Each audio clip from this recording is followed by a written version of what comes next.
Criticless here, local business owner and critic enthusiast. Are these critics constantly clickety-clanking around on their keyboard? Are their terrible reviews driving you crazy? Is your critic clawing away at the very fabrics of society with their terrible opinions? Think there's no answer? You're so stupid. There is! Critic Mittens.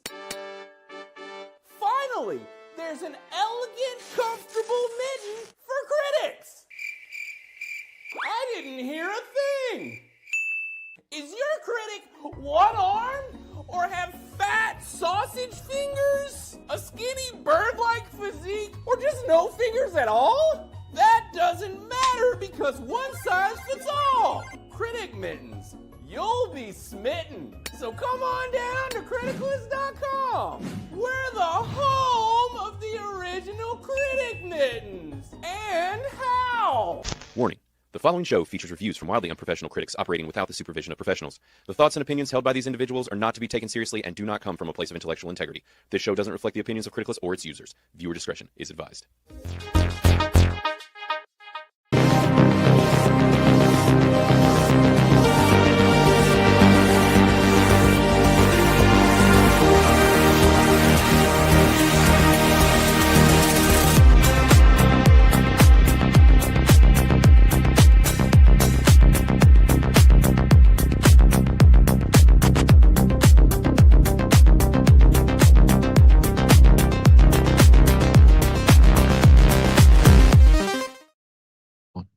What's up? What's up? What is up, everybody? Hello, and welcome to another episode of Criticless Cast Unhinged.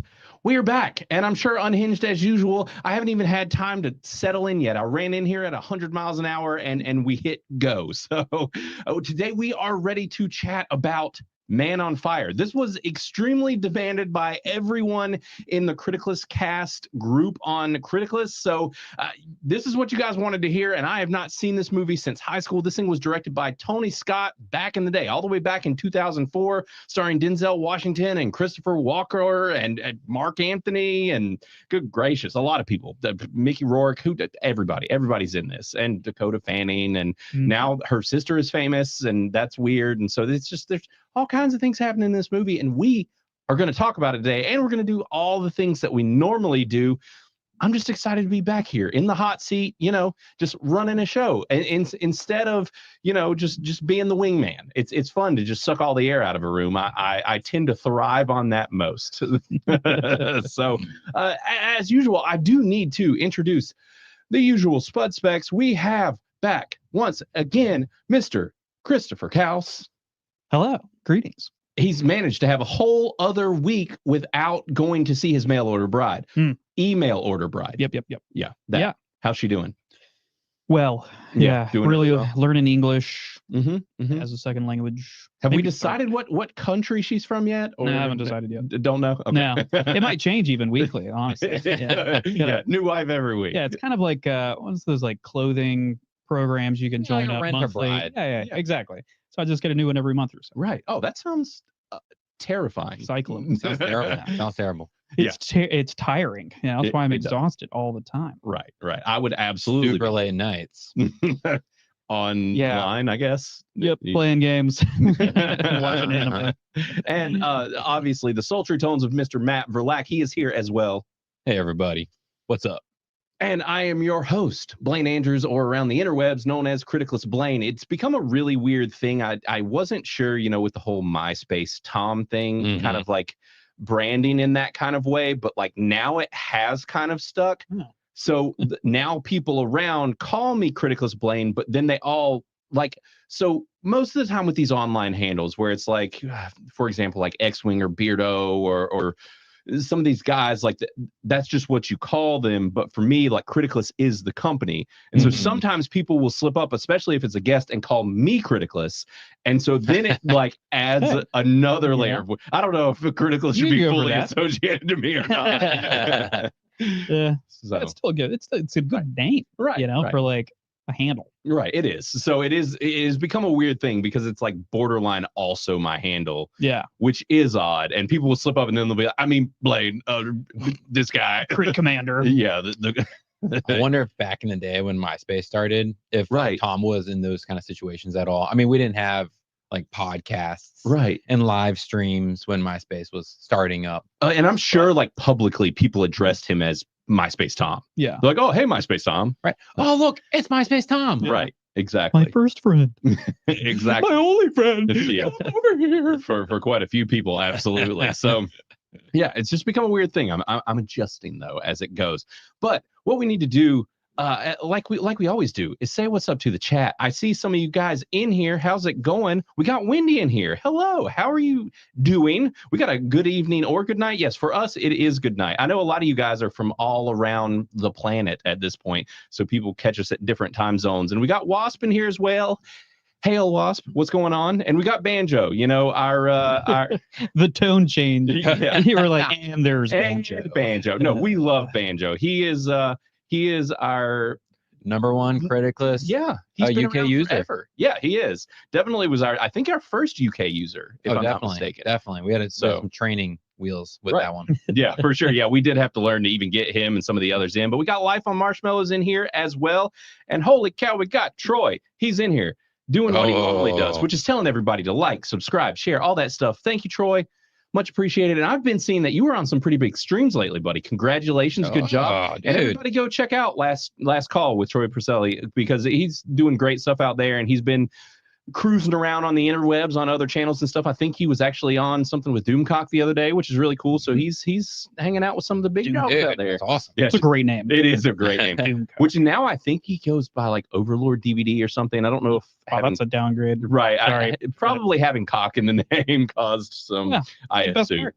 Oh, and we've got the El Capitan, one of the other Criticless OGs, up in here. What's going on, buddy? And he's ready. And we know why he's here. He's here for, you know, some culture for boomers. So, and I don't think I've said hey to our regular, very loyal and awesome mod. And actually, in honor of him, I actually have a TikTok for boomers segment here that's a little video for him that I saved for him. So yes, we did that. Oh, and we got last call with Troy over here saying karaoke.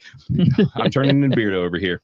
Karaoke party on last call tomorrow night at 9 Central. So that's wild. I don't even know how you pull off a karaoke party on a live stream. That sounds, I don't know. Call in, start singing on your phone.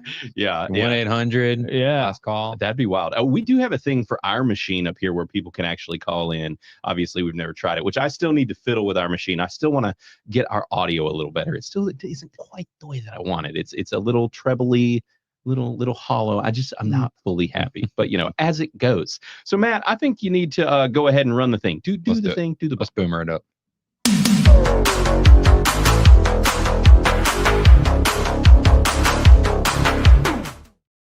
All right, and like I said, I came rushing on in here, so I'm like semi prepped, you know, but just not fully prepped, like halfway prepped. Chris is over here yanking cords, things are flying across the table, and so it's you know, chaos as usual. So Matt, did it work? It's up there.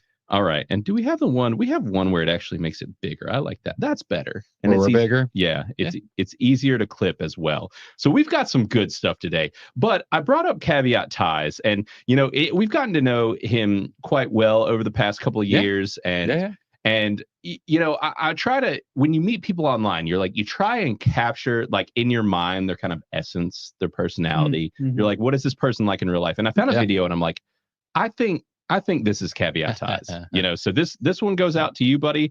This guy reminded me of you.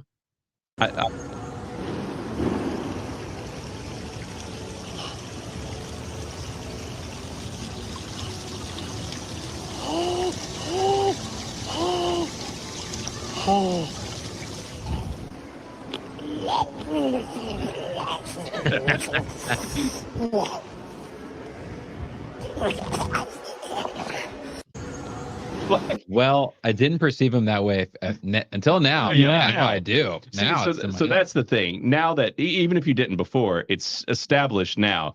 I mean, I think he might need to change his photo to this guy. Yeah. Yeah. This man has blown up.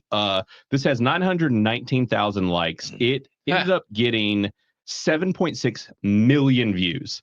And so now this strange little man has doubled down on just dipping his head in things. nice. It's really strange. I don't even know. And then he just makes little like goblin man noises. Like, Yeah. it's I was going wild. to say it's strong gremlin energy. Oh, coming from absolutely. This guy. Yeah, 100%. Absolutely. The guy is wildin' for sure. Somebody So fed him after midnight. yeah. So Caveat, you got to let us know. Is this the vibes you're putting out IRL? We got to know. So, all right, moving on there. And I'm guessing neither one of y'all have seen or heard anything about this. No. No. Now, I have a bigger segment for the tail end of this. But just starting off light. I'm just starting things off light. Things that have blown up. This one kind of just reminded me of my wife and our absolute gremlin of a little dog. Uh-huh.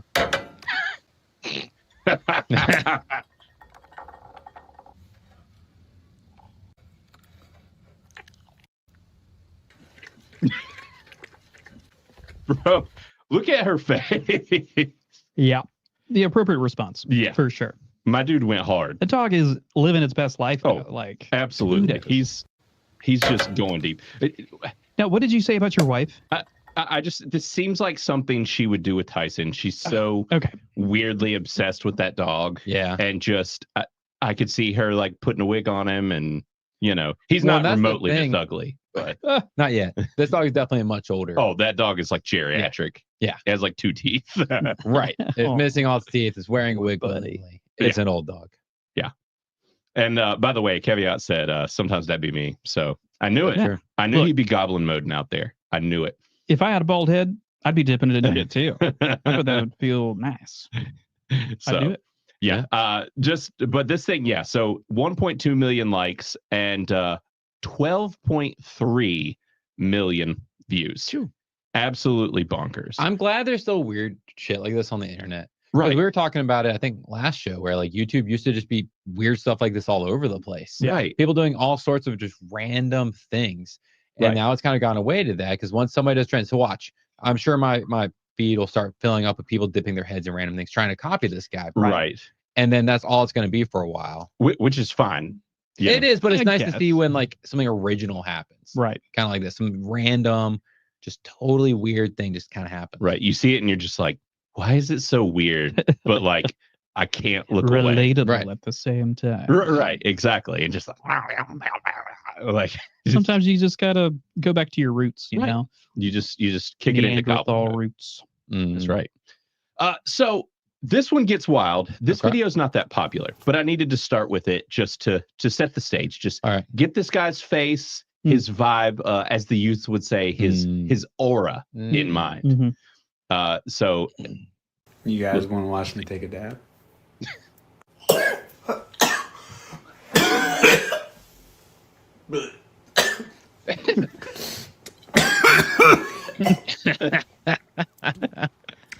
Been there.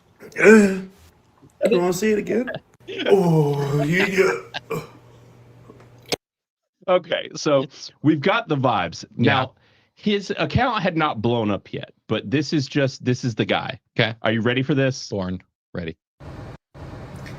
I went in for split-end treatment and came out looking like a fucking lesbian, dude. Yeah, bro. Do we go pick up some lesbians and go play softball? Is that what we do? Volleyball? What we do? What we doing out there, girls? Mm. Look at That's that. fabulous, dude. Freaking That's fabulous. wild. And they like straightened the shit out of his hair.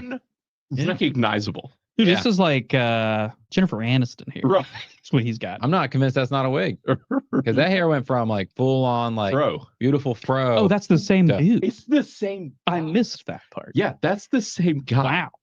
Okay. That's what blows my mind. You crazy. kind of see here in these two pictures.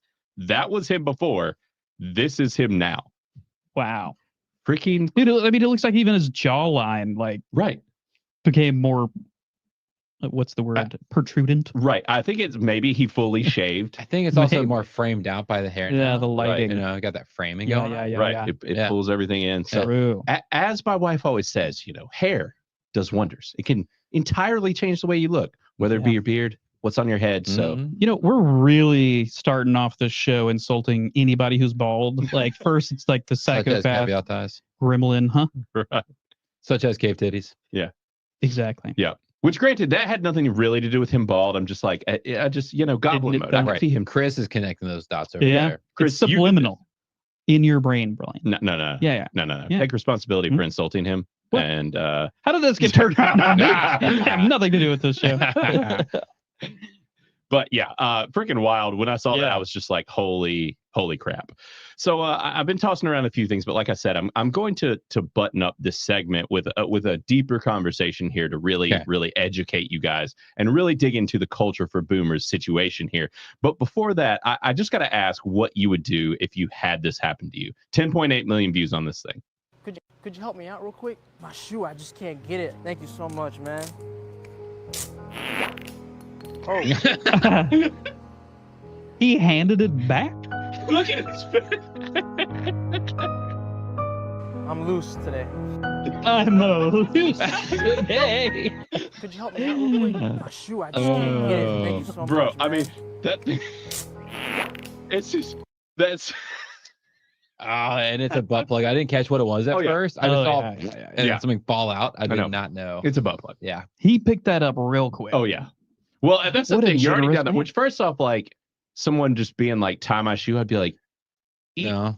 a dick. No, No. also, Also, it's a sandal. What do you? What? No, bend Right. down. Do yourself. You got to strap it down. But I guess. did he have something in his hands? I missed it. I might have missed He that. was on the phone or something. Yeah. He did have something in his hand. Okay. He did. Yeah. We can slow mo this because if you look, Oh, you just muted it I did. That was on and said you to slow.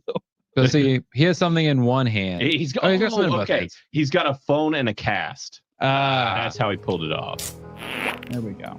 Oh, My man's face. He Just actually to run after just that ran gets away. me. He just runs. Who wouldn't run Yeah. away? Dear God. Chris would have been like, "Sorry if that's Chris would have actually actually phoned over. Include that awkward. Ah, I'm loose that's today. it. I'm loose today. Could you help me out real quick? My Bro, Yeah. I Yeah. cannot, man. People are freaking wild. Mm. Yeah. Yeah, I Absolutely would not wild. pick it up.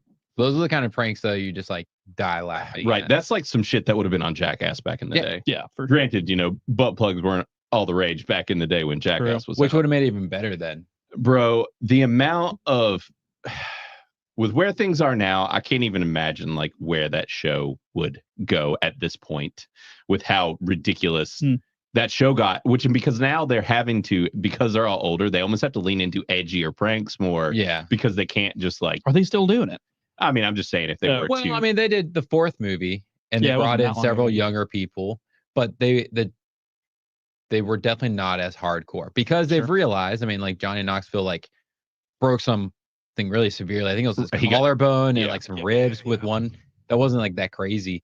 So like after that, they toned him down some. Now, don't get me wrong, they're not toned down. Like right. Steve-O shoots himself up in the air in a full porta potty, hmm like in one of them. Nice. So I mean, there's still plenty of like ridiculous and dangerous, but it definitely feels not as dangerous. Right. Right. But there's a younger cast, so Yeah. Mhm. Okay. Yeah. So, anyways, freaking wild. The fact that thing had 10.8 million views, which it is funny and it is a ridiculous prank. So Mhm.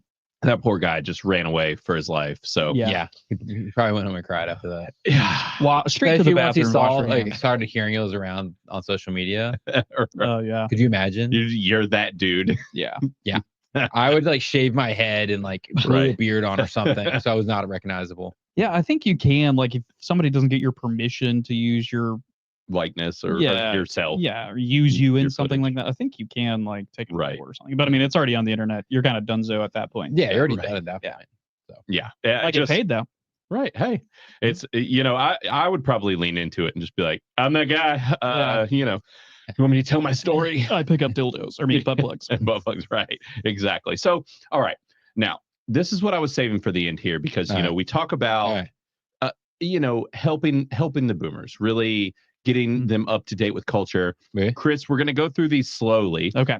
This is all of the current slang and lingo being My used by headset's Gen working. Alpha. Ooh, let's Not go to even Gen Skibbity Z. Bop. This is technically Gen Alpha, I think, Hmm. at this point. So Okay. let's see the words if you know what they mean and if you have heard Are they them. written?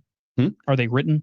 Yes. Okay, good. And same goes to you in the chat. I want to know, everybody, if these are words that you guys have heard of, if you know what we're talking about, or are aware of any of these words. And hopefully, if you've got younger kids or younger people in your lives, I'll be able to help you out knowing what they're talking about, because shit's wild. That just so many words now. Your weekly update on the words that kids are saying most this week. It is Wednesday, August 20th, and I wrote down the words that I heard most in the classroom this week. I need to know, are you hearing the same words, different words? Which one of these words do you need me to define for you? Coming in at number 1, it dropped to number 2 last week, but it is right back at number 1, is 6'7". There has been a sky. Bruh. Wait, just 6'7"? 6'7", and that's You how have you to say it that way? You have to say it that way. Hmm. And you go Mm. 6'7". All right, let's. Is it because rocket 7, 8, 9? in the usage of Is it what? Is it because 7, 8, 9? No. So 6 and 7 are fucking because 6 like bad boys, Mm, and 7's a bad boy. mm. And 8, Right? 9. Because Okay. 7, 8, 9. Yeah, Okay. Yeah. of course. No, has nothing to do with No. any of that. Yeah. So yes, this we'll word. see. Hold on. 6'7" is everywhere. They cannot stop. Coming in at number 2. Okay, so he's moving to number 2. It's 2 words. Yeah, He no, said this word 6, 7. it's It's a phrases. it is a slang phrase or a slang word, quote unquote. Can you Wait, he slang the didn't say slang what and it meant, say... right? He has not. He doesn't say on any of these, which is why I'm here to help. Okay, 'cause I have because no I- idea what 6, 7. Yeah, and you got it 6'7". That's how you got to do it. Is it a dance, or No. are you pantomiming things could go either way? You are pantomiming that, Okay. but at the same time, Mhm. anyone curious or that has heard it, I'll go ahead and let you know. It means nothing. It quite literally means nothing. But at the same time, it can also kind of mean so-so. Its origins are really weird. It started with a song, and then it pivoted to another song. And then some basketball players started using it as lingo, and then the kids just became obsessed with it. And now when they use it in slang, quite often it's connected to nothing, and they're just trying to get someone else in their proximity to say this phrase. What phrase? 6'7". So it's Dumb. It is dumb. true. Yeah. Okay. All right. So it really means nothing, and Yes. they're just using it to go to the other people to say it. Yes. So it's kind And of they're all like the gonna be game. running around going. It is 6, kinda like the game. 7. Like the game. The game, The game. which you all just lost. We all I know we lost. Yeah. So yes. My So victory. that is 6'7". Very, very close to 6'7" is 41, and they are debating which number is going to outlast the other one. I had a kid get up in front of the class today and say, class, everybody, can I get 41? And then kids responded with a mix of 41 and 6'7", so the debate is lively, and it's out there. Number 3, we have... Okay. Okay. So 41, same thing, means nothing. Mm. Just trying to get other people to say it. It's close to the meaning Yeah. of the universe, but not quite. Yeah. Yeah, 42. And so the other thing with 41 though is you don't do the 6'7", you do the 41 hand still. Real weird. Don't know. It's not often that I call kids gay, but Shit's gay. man, it's kind of gay, Yeah. man. Yeah. Like, look, numbers are cool. Don't get me wrong. Yeah. But But mm, like I'd rather you just say like your mom, you know? way better. Just say that. Yeah. Like it Let's doesn't bring it exactly back. mean anything. How do you know you're a 90s kid? Right. Your mom. Your mom. Your mom. Yeah, exactly. Verse 6, 7. But my kids already, I got one in middle school, Mhm. been hearing this already. It's constant. Now she's not a fan. She doesn't like all the modern lingo stuff. She's like, this shit's lame. I don't like it. So They at least need to mix it up, right? If you're gonna Right. do 6, 7, do like 41. right. Don't do 41 or Right. like It's the the same exact same thing. Like, be unique with it. Right. Exactly. Even though they're just saying numbers, but Right. cool, man. It's an odd thing. I'm gonna start doing it. Right. Just do it. Start Yeah. doing it. All right. Have Clanker. Shut up, you... Oh, well, Clanker. Clanker. Now you Sure. know Clanker, Clone right? Wars. No. Clone Wars. No. Yeah, they're the robots. No, They're whatever called you think it's Clankers. going to be, it's not. It's going to be something random and totally stupid. Actually, Clanker is good. And I like the Clanker stuff. clanker is a derogatory term used towards robots and AI. It's yeah. It's hate Yeah, speech. so it's already hate speech for the robots. Yes. Cool kids, let's start early so they really rise up against us. Exactly. That's why I said thank you to ChatGPT every time I use it. Exactly. You're like, They ain't gonna get me. thanks for that, fucking clanker. Yeah. Yeah. And you gotta like really mean it when you say it. You just like clanker. It would also be good to call people like if they're just like Oh, you know, AI being users a that just robot. use it Yeah, for yeah, yeah. everything? Yeah. You Right. fucking clanker. Yeah, I like how clanker. Jared is in here in the chat saying to bring back Fiddlefoot. I don't know that Fiddlefoot was ever in Jared. I was never. Fiddlefoot. Maybe in the 1800s. Right. Yeah. Do you? Yeah. What part of the country did you grow up in? He's Florida now. He was Georgian. So maybe in the backwoods where Yeah. Fiddlefoot. Oh, Georgia. Right. That makes The sense. devil was looking. So Yeah. Spittles were The Fiddlefoot. involved. Yeah. Mhm. Interesting. Yeah. So clanker though, I like clanker. It's I a do. good one. I like clanker as well. Yeah, it's good. A freaking clanker. It's a derogatory term towards robots and AI. There's a meme and they're using that one a lot. At number 4, we have chopped. Everything is Chopped. chopped. I You get guys know behind chopped? chopped. Yeah, everything you gotta get rid of it. Chop it. Yeah, kind of, but no. I mean, Like they make good salads. Right. Chopped salads are good. Yeah. So chopped is just basically ugly. It's ugly. So you'd be like, saw this Oh, hatchet face. It's hatchet. kind of. Yeah. Yes. Yes. Chopped. Yeah. And Yeah. apparently Busted, this one's ugly. been around for a bit and is actually more of like a northern Yankee term that's been around for quite a while. Everybody's adapting it, and now you just say stuff is chopped. Or, well, typically people are chopped. You also have those. What is it? Chopped beef. Do what? Chopped what? Chopped beef. There's a sandwich. It's Oh, chopped yeah, sandwich. chopped sandwich. Yeah. Mhm. Yeah. Yeah. That's the thing. Yeah. It's like a Just wanted to point that chopped out. sandwich is It's a great. thing. It has I mean, I and can they're get del- behind chopped. Yeah. That's the Oh, yeah. first one of these. Chopped I'm like, isn't yeah, bad. and clanger. clanker. Clanker. I'm like, yeah, I can do this. Right. Yeah. Yes. So chopped right now. And then at number 5, Huzz is making now Huzz. Huzz was a few weeks ago. Mm-hmm. And that's the thing. That's why we need to keep doing these updates. This guy's videos are great. He's a middle school teacher, so he keeps you up to date week to week on what's going on with all the slang. I like checking in with this guy, and I figured good thing to incorporate him on the show so that everyone knows the slang from week to week. So Huzz, any It's short for guess? husband. That's my what I Huzz. thought. Is it more like No. huzzah? Like it's like excitement? Like Oh, the drama nerds are getting. That is Yeah. not yeah, it. yeah. I don't know. I'm trying to be different here, okay, All guys? right. Not it. Okay, Alright, so Huzz is basically just calling somebody a hoe. Oh, Yeah, like a huzzy. I Sure. guess it maybe a Huzzy. hussy.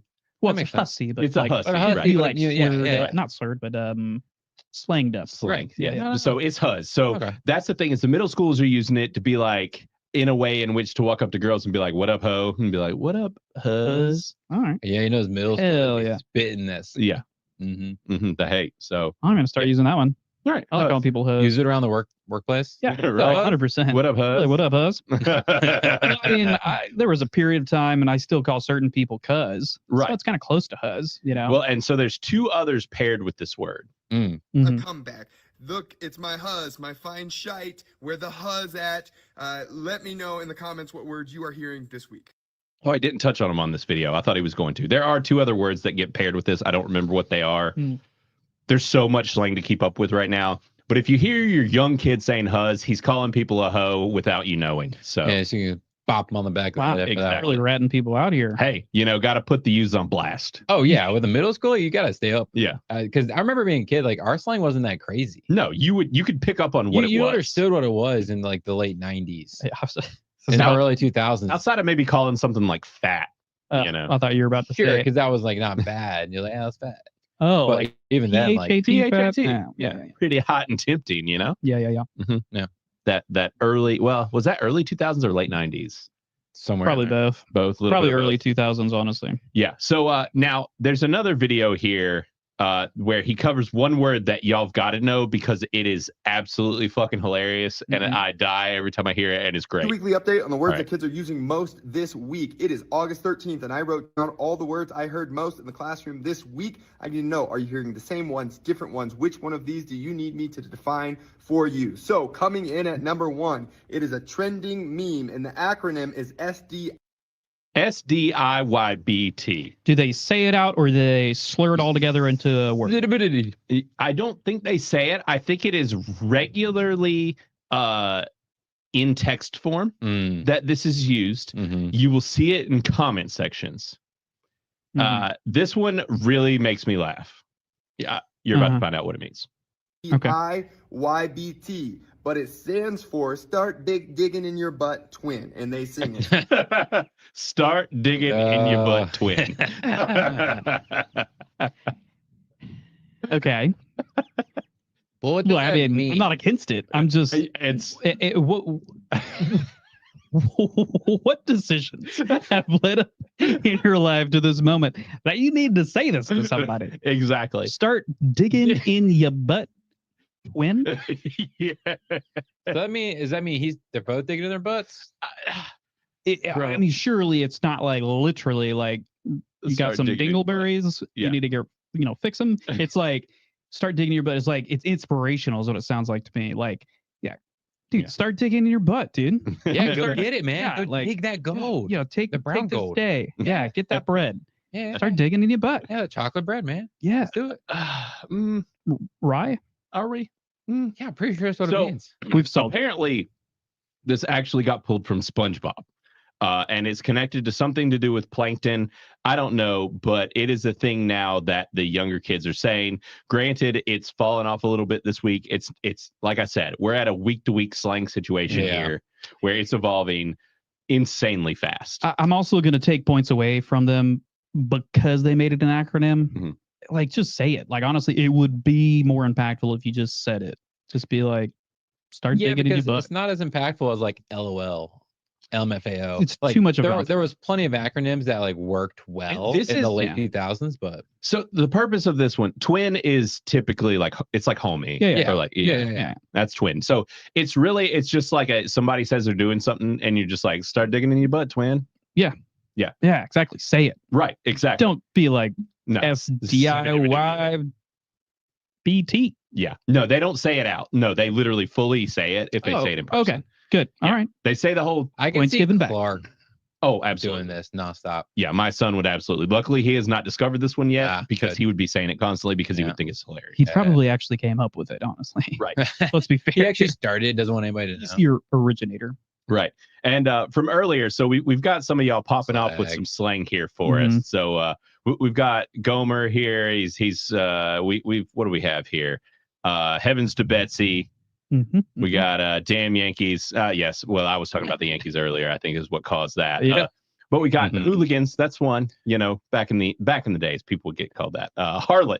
I love how Jared just keeps bringing out these. He's been watching a lot of westerns, That's so I true. think he's stuck in a western Right. state of mind. You're aging yourself in the range with Mo Zamboni, which is somewhere in the range of 100 years old. Speaking of, he should be here next week in person. If he's not, I'm going to slap him in his Ooh. face. So we'll get to that later. Slag. That's a good British one. It is a great. That's a really good one. Yep. And we had Life of Marshmallows bring up cattywampus. Catty Which is one that we use. Now, it has not come up much on this particular show, but we'll let Chris go ahead and tell you what his family says instead of cattywampus. Chris, go ahead. Which is what everybody says. No one says it. across the world. It's not even on the internet. It's really well known. I haven't looked that up, but you might be right. Whoppy job. Something is off kilter. It's cattywampus. Wampus or wonkus? It's wampus. Wampus? Yes. P? P. Mhm. It's whoppy job. Yeah, no one says Swampy Jog. Well, y'all can let us know in the chat Oh. if you grew up around anyone saying Swampy Jog. The crazy thing is that Chris grew up about 3 minutes from me, and Yeah, but he's homeschooled. he is homeschooled. we are homeschooled.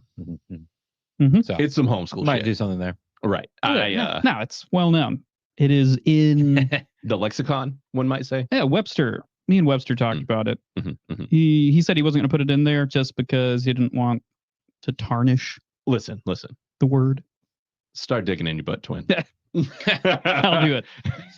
All right, guys. Yeah, cuz I like cuz. So anyways, yes, that is your education for today, guys. You've been cultured, you know everything that's going on in the world, and you're just one step closer to being slightly more youthful than you were when you started watching the show.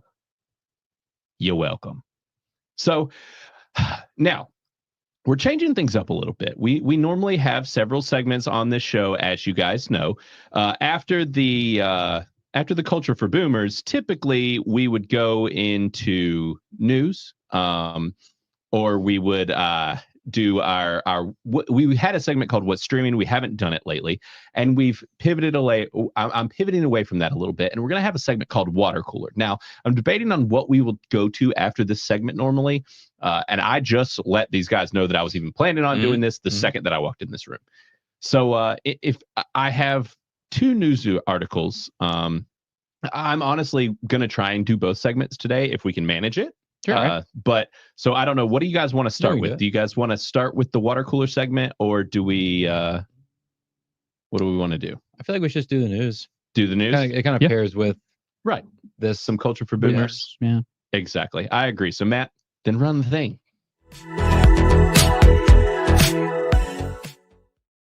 Whew. And now headphones off, ears are not hot anymore. So yes, feeling much better, and I'm really, these culture for boomer segments have been really good. I've been finding some really solid material. So I hope next week for Mo we can have some really good stuff, because he is a geriatric old man who is clearly out of touch with culture and needs to be cultured. So I'm hoping that we can have some good material for him, have him ready to roll next week. So we do have some news, and what I'm going to do, I will screen share these. Let's see here. So this first article, we've got to touch on it because it's ridiculous and it actually made me laugh. This article, I LOL'd when I saw it. Now, if you take a look here at the title of this article, it's to win back Gen Z men. Disney's Boy Trouble. Studio seeks original IP to win back Gen Z men amid Marvel Lucasfilm struggles.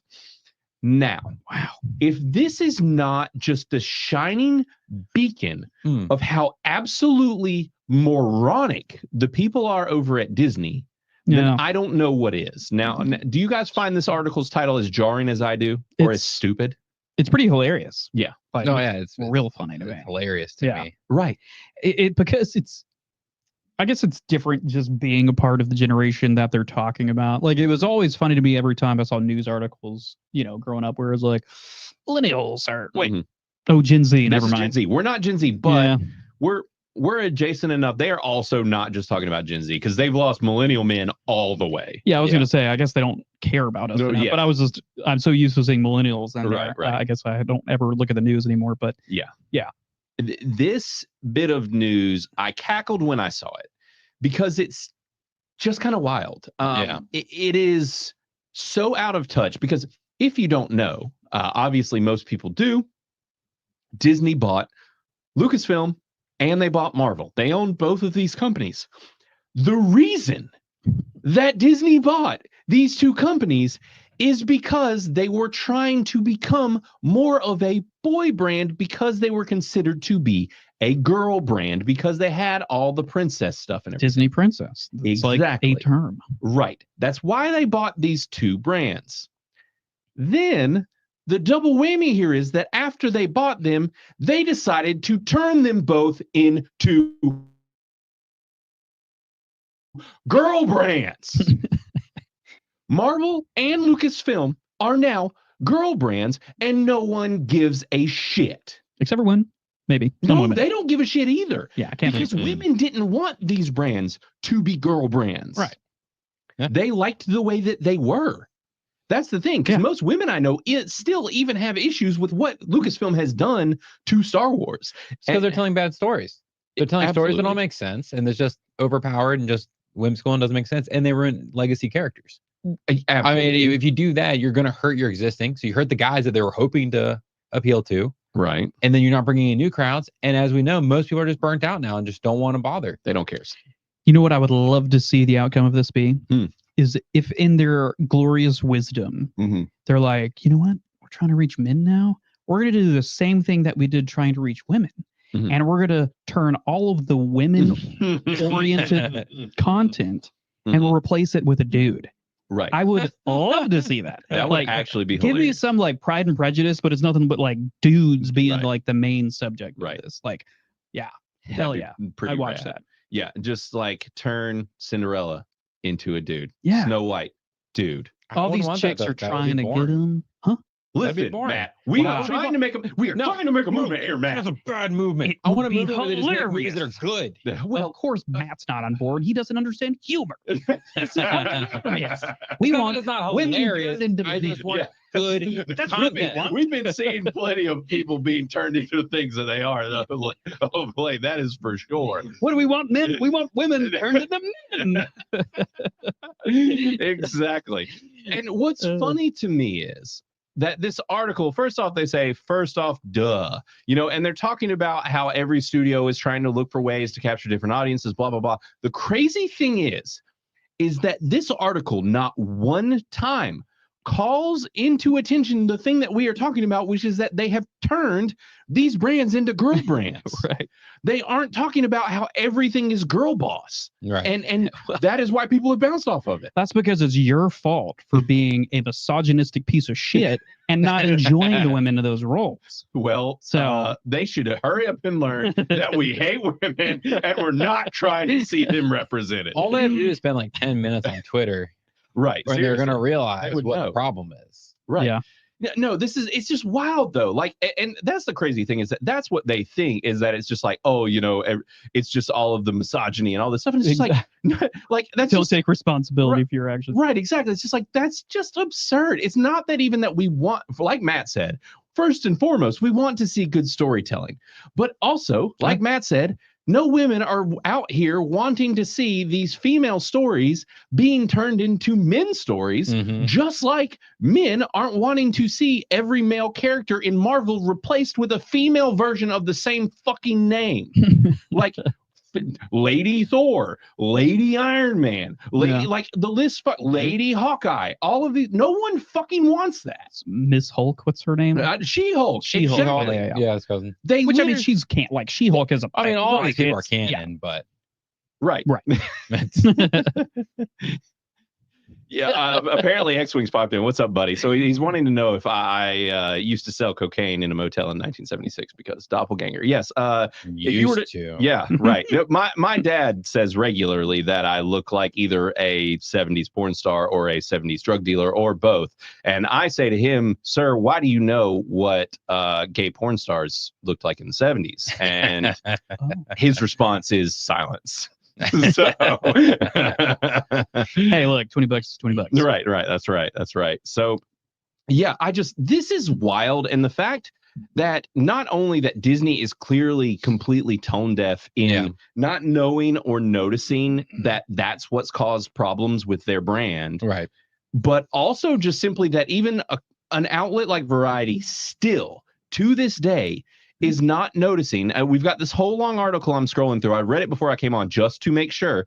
This article never once mentions the stuff that we are talking about. And they're just like, oh, no, of course Disney would be looking to make millennial men happy. And it's just like they had or Gen Z, but it's like they had a way. They bought boy brands and then destroyed them. Yeah. And they're so destroyed at this point that Marvel is hanging on by a thread and Star Wars is fucking toast. Nobody cares. Well, the thing is, like, they're not making money. These brands should be pulling in tons of money. Right. And they're like breaking even, sure. But I went to Ollie's, and if you guys don't know what Ollie's is, it's basically a discount resale store for all these big box brands that go. There are so many Marvel toys in there. Marvel and Star Wars overstock, both. Yes, so much. Sure. And it was all the stuff that nobody wants, and it's all the recent stuff. Yeah. Even the new Star Wars kids show. Right. It was all of the little figures were there. My son was like, I don't care. Right. Because he just doesn't care. Right. I'm like, okay. It's just like, why do I care about this? I feel like what's wrong with Disney at this point is literally just built into the headline. Like, if you're doing marketing to figure out the best way to like scam people into enjoying your content, like you've already lost. Like, just fucking make good shit. Right. That's really all it comes down to. Don't try to like target it towards some people like, oh, we see that like 57% of Gen Z boys relate to skibbity toilets. We're gonna make a skibbity toilet princess for They're Disney. making a It's like, Skibbity Toilet movie. That's Jesus not happening. Christ. That was actually fake news. Oh, It was Okay, I'm saying that glad was because that Michael was Bay. so freaking ridiculous. Even the main outlets were running with that. That's fake. Michael Bay is like, this is ridiculous and not real. So I wouldn't put it past Michael Bay. I mean, I wouldn't either. I wouldn't also put it past Disney. No, Like, I wouldn't either. This is essentially what they're asking for. Some Right. kind of magic charm that they can woo people with. Right. So it's like they're trying to sell drugs. It's like, what's the most they're addictive bad at substance it. we can put out? Yeah, they're terrible at it.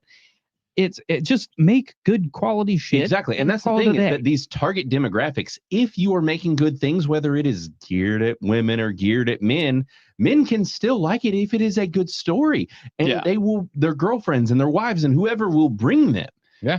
This is just such it just shows that these executives, these marketers, all of these people do not understand the most basic things. Yeah. The most surface level stuff that you could scan Twitter or YouTube or wherever for 5 minutes and get the answers to all of this. Right.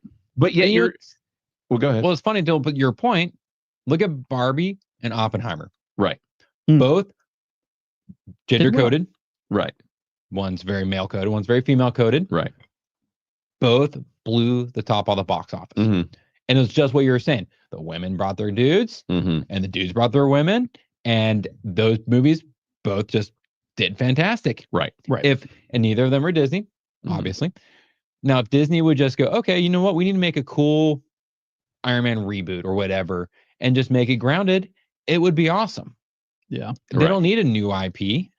They just need to go back to the roots of making movies that are impactful and awesome and not just laden with targeting of audiences. Like Right. you were talking about, Chris. Yeah. Well, and what Chelsea said here, she said, it's and I said Chelsea, you're welcome. Oh, High five.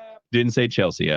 Chelsea. Uh, Yeah, she said the thing that got me into into the Marvel movies was not the comics, just saying. And right, it's because those early Marvel movies were good. And the point was they were sticking relatively close to the comics. They were sticking, and the thing is like Chris was saying, where it's like some of these other characters and stuff were canon, where it's like, actually, my favorite Hawkeye comic to date, and one of my favorite comics ever, is actually the comic that introduces Kate Bishop, which is the female Hawkeye.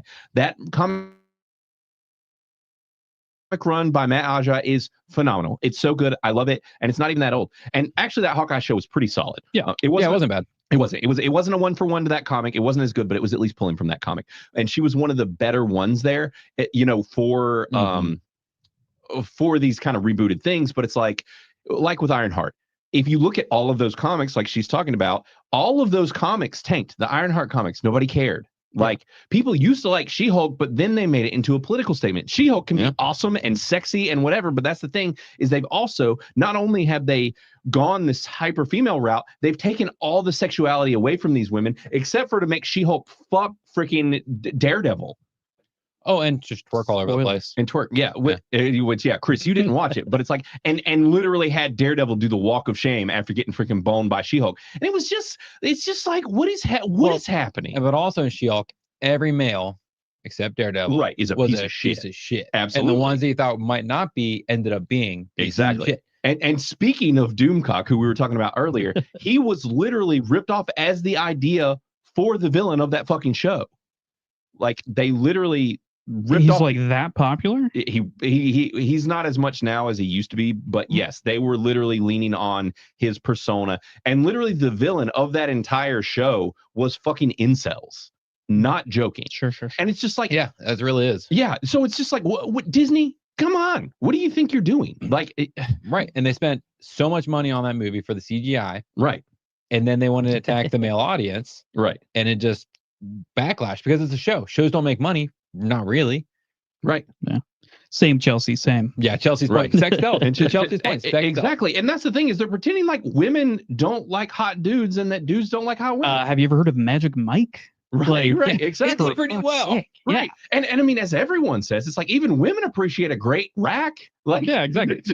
Boobs are universal. Exactly. They're Boobs are universal. What are we doing? Why did we desexualize it was like Scarlett Johansson was the last one allowed to be sexy as Black Widow, and then they all just stopped, and they're all like hyper covered up and not comic accurate. Yeah, they were like, we can't show anything like that. Right. They don't we even just show have to talk about gender, or we have to talk about our what's it called? Pronouns and bullshit. Hmm. Yeah. So, but the interesting thing is the only remotely promising thing about this article and this news is that it says that one top film executive at a Disney rival says every studio should be looking for originals as sequels and reboots continue to exhaust the culture. Too true. Yes, at least Yes, Queen. Yes. you have picked up on something. It's like I was gonna quote it just a minute ago. It was our Culture for Boomers a while ago. Where it said, "Do it, lady." Exactly. Yeah, do it, lady. Do it, lady. Exactly. But yes, even if they're packing in moviegoers in the short term. So yes, that right there is important. But that's the thing is it's just one executive at one of the rival studios. This isn't a Disney person saying this. Right. This is apparently someone else at another studio. At a smarter studio. It's probably fucking Universal because Universal is clearly fathom smarter than Disney is. Yeah. Universal is doing the Disney better than Disney is doing the Disney at this point. Like with How to Train Your Dragon and all these things. It's just like, is it good? Yeah, it's supposedly I fantastic. mean, it's literally, they did the smartest thing. It's a one-to-one remake. One-to-one remake. There's some slight changes, but they're logical changes. Right. I didn't have any problems. Like, it's like a 1-for-1 with some slight changes, and the CGI is beautiful. Great movie. That's all you need. Yeah, it is. Yep. Yeah, and also JJKK, what's up? Glad you popped in to say, hey, how's it going? And as Ty says, just get gay already. As I notoriously said, They're trying. Yeah, we need to load up that clip of me saying that still. So I think he wants to see us get gay. I don't know about that. That's the members only. Right. That's our members only stream. As he's sitting around in goblin mode going. So yeah, definitely. So that was my bigger article there. Now, granted, there was one more thing I was going to touch on, which is just also one more of these like no shit and also what are you thinking, which is that it came out today that James Gunn was initially considering making the villains of Peacemaker 2 white supremacists. That wouldn't surprise me. All right. And I'm just I'm like, fine with that. Fuck him. As long as you're pointing that gun at the correct person, don't just go around calling everybody fucking white supremacists. Right. Just because they disagree with your opinion. But for like legitimate ones, which they are out there, we all know this. Fuck 'em. Right. I would love to see him blow away Nazis. Right. Well, and that's the thing, though, here is that it's this weird, complicated thing where it's because that was in last season was his dad was like this weird, like white supremacist, whatever. Right. And it was going to connect to some of that. Now, my bigger problem is with this article and every other one that talks about it, where they say white supremacist superhero villains. That is a super villain, not a superhero villain. Why did they call it superhero? That is a super villain. Okay, what standard are we holding Yahoo News to right now? Like, Yahoo News is not the only person that ran with that, which means that this was a slip up by James Gunn, who called them superhero villains. And Gunn, come on, bro. Yeah. But so what I'm getting at here, though, is it's less about like, obviously nobody likes or wants anything to do with freaking white supremacists.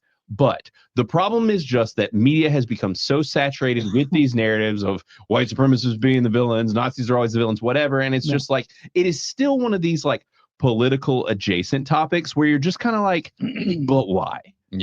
At this point, why? We all just prefer the Russians to be the villains. Right. That's all it comes down to. It's like you watch a movie and you're like, the Russians are the villains. You're like, oh yeah. Yeah. We don't know. We don't want to know about the bad things happening in our country. Right. Tell me how bad this other country is. Right. And that way I can feel justified in everything I do in my life. We hear enough about how our country is on a daily basis through every other source of media. That's why we go to the movies. I want to hear about other things. Yeah. Right. And the fact of the matter is, it's like, yes, like everybody has a problem with white supremacists, but we are also at this point where we're just tired of it. Everybody's tired of it always being brought up like it is this like linchpin of our society where you're going to walk down the street and bump into a fucking white supremacist like they're everywhere. You're not. That's stupid. And it's always white supremacists. Why don't we make Indian supremacists the villains, huh? Why not? I've never seen that in a show. That would be creative and inventive. Maybe an Asian supremacist. And that's the thing is, I've heard like Asian folk are the most racist ever. They're like racist against other Asians from different areas. Yeah. And I'm just like, that's what I want to see. Every race is everywhere. It's every race is everywhere. Black people are racist towards other shades. Right. There's dark black people, the red and then there's the white people. It's just like everybody just wants to hate everybody. Yeah, right. And like, look, do your thing, all right? Just leave me out of it. Exactly. Don't suppose who I hate. Leave the Mexicans out of this entirely. Native Americans. All right. That's right. Wow. Those are clearly, those are some related. We're on the upsurge, all right? We're going to make our comeback. As soon as we put down this booze, Okay. we're going to be taking over this country, all right? Make America great again. We're bringing back the Indians. With the Indians. That's right. That's My right. people. Hey, I'm there for it. But yeah, it is just this weird thing where I'm like, and obviously he abandoned it, but I'm like, James, I wouldn't have even said this in a press tour. Just don't say, just it ran through your mind. Poof, it's gone. Don't even bring it up, because all this is more press, because people are already mad that you've been political. Right. Like, just fucking stop. Just shut up. Like, So what would be a good hero that's not political? So it's like anything supernatural, kind of like make it a god, or like, you know, like Galactus or something, like something not humanity related. I mean, you could, but like anything, it doesn't necessarily have to be political. Really, the only time that regular like canon characters and stuff become political is when they freaking like race swap them or something. Like very few of these characters that are like legacy characters were originally based in like racial identity, sexual identity, all these things. It used to be just, I want power, Right. I want money, I want control. Because I've been watching a lot of like older Marvel things with my son, Right. and that's what it always is. It's just them being greedy. Most villains were greed based. Well, that's the biggest issue with humanity. Right. But that's just the thing, is that we've gone away from just them just being greedy to even the early Iron Man, like even the first Iron Man. It was all about greed so that they could take over a different country. Right. I mean, it's just kind of how movies have always handled it, but that's not how like the old shows used to be. Right, exactly. Yeah. Which, and as X-Wing was pointing out, as we were talking about with everybody being racist, where it's like there's literally places in Japan and all over the world where it's literally like no black people allowed, and no one talks about it. Yeah. Like, I wouldn't be allowed in plenty of places because of my tattoos. Right, Like, right. there's Exactly. plenty of pools and things like that where I would be considered dangerous. There are places all over the world where Chris would not be allowed because he's so gay. It's true. They kill you. So it's like, the people who like frame the U.S. as being like the most whenever it comes to something hate based. Right. We probably are one of the most like war waging people, or like, you know, there's good money there. It's good money. It's Team America, exactly. Right. But like, as far all those comments come from people who have never traveled in their life. Right. If you have left this country in any capacity, aside unless you go to Canada, like, you're gonna run into people that dislike someone else because of something superficial, because of the way where they were born, the color of their skin. Like, it's all hate, right? And everybody knows that that's bad, but we are far from like the worst. Exactly. We are not ranking number one in that category for racism or anything. Like, we have just so much. Like, I'm not here to suck fucking Lady Liberty's dick, but America does a really good job of actually trying to make it work. Right. It doesn't always happen. No. And probably most of the time it doesn't and happen. part of that is because it's like we tried to be the melting pot, and obviously that's a shit show, because when you mash up all these cultures and stuff, it turns into a clusterfuck. As we've seen, like it just takes a lot longer to hammer it out. Right, so many cultures are different, and when you're constantly interjecting like and pushing in large quantities of other types of cultures regularly, it just causes fucking chaos. Yeah, like that's just how it goes. It's just people, right? It's just like, you know, whenever you like fucking had a falling out with your BFF in second grade, it's like it's that same feeling of just like, you know, I just dislike this person, and no one can dissuade me from that. Right. Right. It's just, I don't know. It's just, I understand where you're coming from as far as, you know, certain topics can be overdone, like white supremacy or Nazis, or I don't know, whatever it is. But I find them to be fine villains, you know, like it is a villainous group, you know? So like, but if it's being overdone, like it's every single, you know, show has white supremacists as the worst or whatever, like, yeah, they can get boring, but it doesn't like diminish them as being bad guys. Oh, so what we're saying is, what you're talking about is like, you want variety. Give me something new, or just stop being political about it, right? It's like, because it's I feel like any hate group's going to be political though, right? Well, and I agree. So it's just kind of like with all of this media, if you have a main property like DC or whatever, and it's like, as we're saying, obviously nobody likes those guys, but it's just like, why? Like, just why make that a linchpin story? Like, why not just make it, like Matt said, a villain that just wants fucking power, right? Or he, whatever, you know, I don't know. Somebody experimented on them. Exactly. There's all kinds of plot lines, or it's just they want to make AI take over the world, or fucking who knows, whatever. Like that's not like picking a political side. It's just a fucking story, and that's the problem. So and as JJ said as well, it's like anytime a bad guy isn't a racist, they try to make him sympathetic villain, which is also getting tired. So tired of the sympathetic villain. I want a villain to be a villain, not make him bad. Not somebody I'm like, oh, I feel bad for you. No, I want him to be like Heath Ledger's Joker, just fucking a chaos animal that wants people to die. Like that's a villain. That is a freaking because they're not making these kid friendlies anyways. No, just let us have a true villain. Right. Like Galactus was pretty nice. Right. As a villain. Or at least make them hyper complex like they've done with the recent Penguin show, where it's like this dude has layers. He's an absolute piece of shit. And at times he's kind of sort of sympathetic, but at the same time you hate him. Yeah. Like, so it's like it works in both camps where it's like you can be smart about it. But that's the problem, is that Hollywood has gotten full of absolute hacks that can't write their way out of a fucking paper bag. And that's where they're at now, is so many people. That's why they're trying to capture the minds and hearts of Gen Z. Males. Only males. Fuck you, women. We don't care about you. Exactly. And 3412, what's up? Glad you popped in. And we got Sense Quarter hopping in as well. 41. Right. 6-7? Wait, is it 6-7? No, it's 6-7, as they say, you know. But hey, it's close. It's close. Thanks. Whatever, digging in your butt, twin. You know. Yep. That just sounds like we both dig in our butts. It does sound like that. If you guys have no idea what we're talking about and you've come in late, go back and watch Culture for Boomers. You'll understand about digging in your butt and 6-7, twin. So yes, all of that. But what's up, Sin? Yeah. Anyways, yes, as far as the chat goes, we see you guys are really active in here, and happy everybody's in here. Welcome. If you're just the lurkers as well, hello to you guys, because we haven't said hey to the lurkers, and we've always got to say hey to you guys, because you just quietly support. You just hanging. So yeah, that's my little rant there. And it's like, and I'm not even one of these, like, I'm not a James Gunn hater. I actually like James Gunn quite well, but it's one of these things where I'm just like, bro, pull back from the politics, like or even just the device. Maybe even politics is the wrong way to say it. It's like divisive topics, because it is, and really that specific one, it's just because white people in general and white men and whatever have become such a target over the past like 15 plus years. People are just tired of it. It's like, don't even, like, just stop. White men are tired of it. Yeah, they are. So I don't know. It's just kind of this annoying trope at this point that's just kind of exhausting. So I don't know why he's even saying this kind of stuff in press tours at this point. I'm just kind of like, I'm sure it was just a Freudian slip. Right. Yeah. Just like, oh, he just gets deep into conversations like, this was the thing I thought about. And it's like, oh, probably just should have shut up, because people were already mad about some of the political divisiveness of some of the stuff in Superman. So it's like, maybe just stop. Dude, there's so much political stuff in like old Superman comics. Right. Because it was like, true.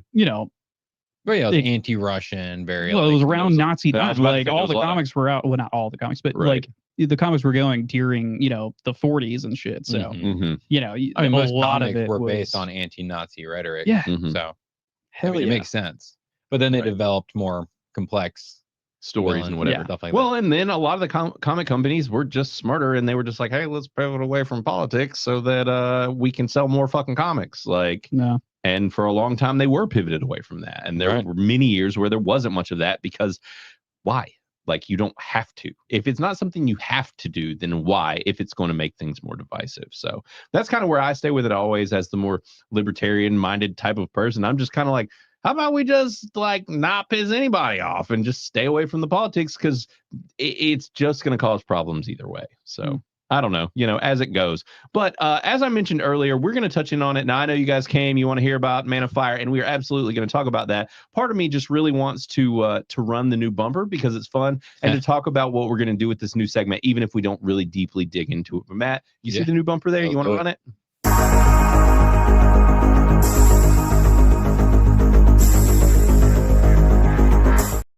Got a nice little water cooler clip there. So guys, the new segment here, and I made a pop-up for it too, Matt, is called the water cooler. So if you are a Criticless user, then you are familiar with the water cooler. Or if you're a Criticless user and you're not familiar with the water cooler and you want to know what it is an area that is around the platform. Now, we also call the area in our groups the water cooler as well. It is just a conversation area. So back in the day, people would stand around a water cooler and talk. That was kind of that clip from oh man, I'm having a brain fart, and it wasn't always sunny. Office it was Space? Nope, wasn't Office Space. I am brain farting so hard. What was the show? More about it? Oh God, it was on Fox. That was And a show. why am I Jason Bateman? Why am I brain farting so hard? It's literally just the clip you showed too. Yeah, oh, I know it's from the clip. The banana stand. Arrested Development. Yes, thank you. Yes. Good gracious, Arrested Development. I haven't seen the show. I in so long. remember. I know you did. I have the poo poo brain. Y'all should be remembering this You shit. can't remember anything. Now, Yeah, I think you have a better long-term memory. Your I short-term do. is fucking toast. no, I can remember details from when I was like fucking 3 years old. Right. Yeah. But your short-term. What I is did long. last week, no idea. What you did 5 minutes ago. Where am I? Gone. I know, absolutely. So yeah, so basically though, the water cooler in Criticless as well. If you see that around, you'll see an area called trending water coolers in the app as well. And what I can do, I was going to actually show them. Yeah, I'm going to share it just in case you're not familiar with it in the app. I will. I've got it on Man of Fire, but we'll go here to the home screen. If you go on to our Discover page, and I will go to the larger pop-up here, but if you go on to the Discover page, you'll see we've got trending water coolers here, especially.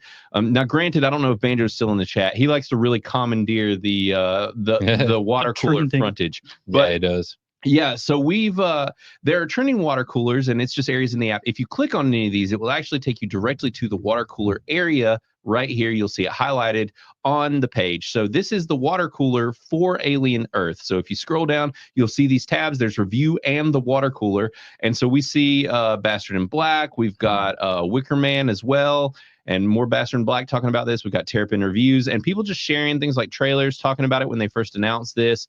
And just kind of early on, we're drumming up kind of conversation about what was going on with Alien Earth. The water cooler's point is a way for you guys to talk about things. One, if you can't review it yet, or two, just if you don't want to drop a review for it yet and you want to talk about it. Yeah. Yeah, because I've seen people just doing episode, especially on Alien Earth. Right. People are just being like, oh, I saw episode 1 and 2. Exactly. This. It's the same for a Wednesday, I believe. Yep. I've been doing episode Right. like mini reviews. Which is super cool. Yeah. So this is a good way before we get the episodic reviews for you guys. It's a cool way to talk about the episodes as they come out. If you're not quite ready to drop a review, it seems to be something that Bastard in Black is doing a lot.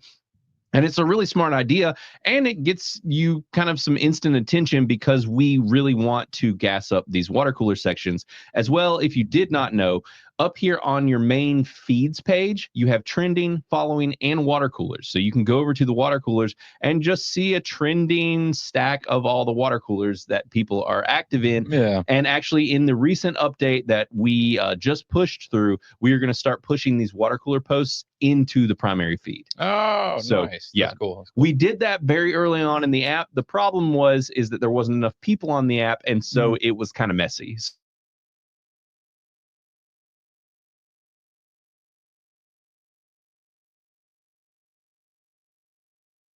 So we pulled them out, and now we finally have enough of you guys in here, and we're going to base this. Oh, we're freezing up.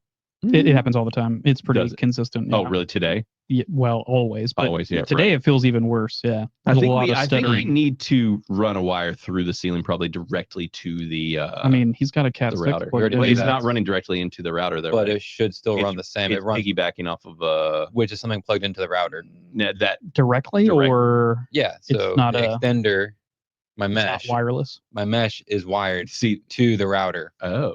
So this is directly to Oh. the router, which is normally pulling 300 to 400. Then I just blame Yeah. whatever this. Yeah. So That's why I was like, it's not the internet. Site is- I don't know what to tell Yeah. y'all. I have What- great internet. It's interesting because I never get lag at Yeah. home, like when we do it either, and I'm I don't on know. wireless. StreamYard. Yeah, with StreamYard, and I'm on a wireless, so there's got to be something weird happening. But anyways, Also, Jake wants a mustache, right? Jake, you're asking for mustache roast, yeah. And if X-Wing is still in the chat, he's probably not here anymore. But I'll just go ahead and say it again. I am recently super chatted and conversed about having the strongest mustache on Bro Science. So you know, Some would call it a molestache. I don't know if anybody would. I would. I'm doing it right now. A mullet. So were you implying that it's like a mullet or that it's molesting people? Yeah, no, it's molesting. Okay, It's a okay. molestache, Oh, okay. not a mullet stash. Oh, okay. Yeah. I would prefer a mullet stash. I know you would. What would that look like? How would you mullet a stash? Maybe It's a Fu Manchu. only A yeah. Fu Fu Manchu Manchu is a mullet. Is a mullet. It's Yeah, it's the canon. mold of stashes. Hell yeah. That's Party on the sides, business in the middle. Yeah. That is exactly what a mullet stash is. I love it. Yeah, we've been working on this thing. It keeps going, and got the doing the mustache thing as it goes. Well said. Yeah, I just got to keep the stash up at this point just to compete with X-Wing is really what it is for Bro Science. Which I unlike him though, I can, and you, Chris, you let yours do it. Mine, when it starts getting past my lip. Oh, dude, I eat my mustache so often and I hate it. Do you actually just bite off pieces of your mustache? Okay. Yeah. I'm not the only one. I trim mine because it gets annoying. With your teeth? Yeah. Sometimes if it's too long. Yeah. But most of the time I just want to trim it. Yeah. Because that's the thing. If you let the stash get longer from about here over, then you don't have to really worry about this as long as it's thick enough. Now, if it's thin, then you got a problem. Yeah. But, got the pencil stash. Yeah. That me. Yeah, but Chris and I both have the anti-Hitler, which is that it doesn't grow much in the middle, so we can never be confused for him. True, as that goes. We are not white supremacists. Yeah. Now, Matt, you could have one very easily. Yeah, dude. Okay, Halloween's coming up. Yep, it's. I know what you're gonna be. Which Charlie Chaplin. Charlie Chaplin. That's it. That's it. That's who you're gonna be. So yes, yes, Jake. Someone competing with X-Wing is wild. Hey, I'm just saying, it was super chatted that my stash was better. And then it just took over the chat. That's all I'm saying. So now I am claiming it. So yeah, but that is what. So basically, with this water cooler segment, what we are going to start doing is going into this Discover page, seeing what you guys are talking about in the water coolers, things that are trending and happening in Criticless, just things that you guys are possibly currently discussing a lot, which is usually new stuff like Dexter Resurrection, Alien Earth, Wednesday, Blue-Eyed Samurai. The reason that this came up is because we have had stuff come up about the new season, which makes me very excited. I didn't realize there's a new season. I'm so excited. I'll have to check it out. There is. If you have one of the best highly rated ones. Oh, absolutely. It's real good. It is easily one of the best things. Period. It's amazing. It could have been Girl Boss trash and wasn't. And if they do it in season 2, I'm gonna riot. There's a little bit. I really don't think it was. It has been highly dissected. She literally kills everything. She does, but it's earned. There's a difference. It's fitting. It is fitting. That's the thing with the Girl Boss stuff. This stuff has been hyper analyzed so much. It's like, that's the thing is it earned and believable? Yeah. And the stuff with this chick gets her ass handed to her constantly. She recovers very quickly. She does recover fairly quickly, but she tends to have to go somewhere to get on the mend and whatever. But so it was earned. But I mean, this has an 82% on Criticless. Now, that is not to say that some people didn't have issues at saying that it's girl bossy, but I feel like you're reaching with this show calling it that. I didn't find it that way. I get what you're saying, Matt. Is sort of like, if you want to, other shows like that too. It's not necessarily girl bossing. It's just one of the things where you get damaged and you recover real quick. Badass. She's a badass. Bitch. Right. Yeah. And so, but we've got reviews here. We've got 100 by Art Bios. Actually, this is one of our artists that did the art in Criticless. If you like some of our art, this guy did some of it. Like our crow art on the t-shirts, and let's see, the comic book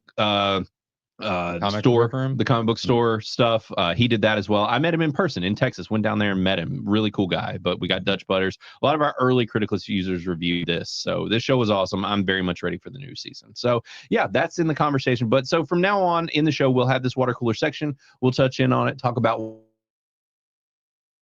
what you guys are talking about, point a light on any of you users that are talking about things. So, but that's the main point of this segment going forward and what we will do. But we need to go ahead and talk about this motherfucking movie because everybody was excited about it. Everybody wanted to hear about it, talk about it. None of us have seen it in ages, so I'm ready to chat about it. I just watched it this morning, actually. We're doing spoiler free. We're going full spoiler since it's an older movie. For this, normally we just go full spoiler free. What I'll do this time is we will just, and maybe we'll do this from now on, just surface level. The kind of like normal, but very short of just like what we would score it on Criticless, and then go ahead and pivot right on into and whether people should or shouldn't watch it, and then straight on into the review. Okay. So, all right, Matt, we'll go ahead and run our spoiler free.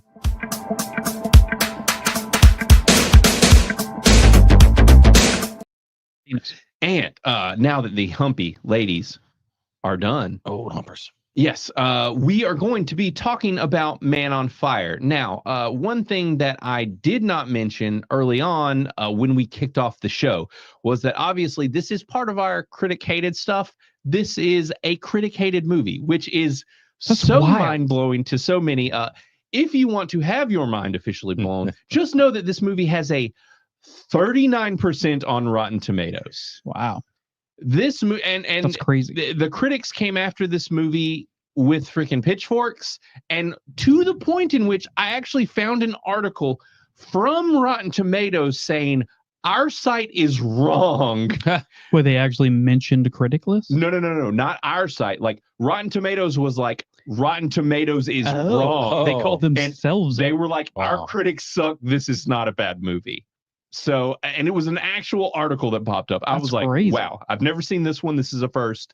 But Yeah, good for them. Nice of you guys. Welcome to the club. Now you see what we all have regular issues with. So, yes, this movie is an interesting one because it came out in the 2000s and it is very 2000s. And like I mentioned, this is directed by Tony Scott. We will go through his catalog in a minute, but it stars Denzel Washington, Dakota Fanning, Christopher Walken. The list goes on. There's a lot of folks in this.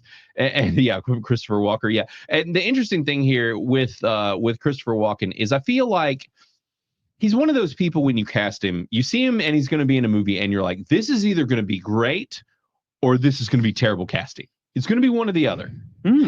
Yeah, like in Dune. In Dune. He showed up in Dune and I was like, whose idea was this? God, I busted out laughing. I literally laughed. I think he did a fine job in Dune. Honestly, like I don't think he did anything wrong. I think it's just everybody's wrong. Is this fucking opinion. Christopher Walken? Yeah, They're right. not the emperor of the goddamn universe or whatever. Right. I could see him. The emperor of the universe from New York City with the world's strangest accent. Needs more cowbell. And just delivery in general. It's a strange thing. So, but yes, Tony Scott. Now, here's the interesting thing. I don't know how familiar you guys are with Tony Scott, but let me just say, this is the guy that did motherfucking Days of Thunder. Right. Another one that we reviewed on this show and absolutely love. He did Crimson Tide. He did Spy Game. He did Enemy of the State. He did True Romance. He did Top Gun. Like this dude has directed Deja Vu. Like so many. He went through a spell of doing Denzel Washington movies. The 2000s were his jammy jams. Oh yeah, and he has worked with Denzel a lot, like Taking of Pelham 123 or 123 or however you want to pronounce it. He's done a lot of movies with Denzel, and he did one of my absolute favorites, and you will find on one of my lists within Criticless, which is my defining films list. Interesting thing here, actually, if you don't know about this feature, what you can do now, the movie I'm talking about is Domino. We have 5 reviews. I'm scared to see them because if they're low, I'm going to be forced to downvote. And we are downvote. All right, here we go. There we go. You're going to downvote a decent. Absolutely. Are you saying it's most excellent? You know what? No, actually, you know what? I'll give Ninja Waiter a thumbs up for this. And I'll tell you why. Because a 59 from Ninja Waiter is like 100. I mean, this might as well be 100. This guy, if he gets anything over like a 60, he considers it the best film ever made because he hates everything, I think. So, but we're homies. He's a good dude. I think he has really high standards. He just has astronomically high standards. So, but these guys, Philbrick, no, absolutely. A 0? Get out of here. This is one that is actually on our critic hated list. How could it be a 0? It's not a 0. I don't understand that at all. all. Give out zeros are just being spiteful. Yes, that's really my opinion. Because I think most movies, I can't think of a single movie that's actually, honestly, a zero. What is a 0? And if you say Pacific Rim, I'm going to kick you in the dick from across this table. It's specific. And I did try to give it a 0, but your damn app made me give it a 1%. That was back, and we did have it. Okay, no, Blue Valentine. Blue Valentine. Which honestly, I do need to go back and rewatch it. Because whenever I first watched it, it was the most depressing shit. I will never. I swore that I would never watch it. It's a movie that makes you want to Minecraft yourself when you watch it. It makes like it's nothing but a married couple fighting. Yeah, like that's the whole movie. It's the miserable. most like. It's miserable is miserable. That's something I wouldn't watch. I guess that's why I never watched the 0%. Yeah. Now I'll say this. So Domino was 2 years before Man on Fire. I'll just say this, it's filmed in some similar ways to Man on Fire. With that very 2000s-esque vibe. Or wait, no, I think this was a year after. Man on Fire was 2004. Okay, so this was the year after. It's filmed in a similar way. I think he uses the same cinematographer. This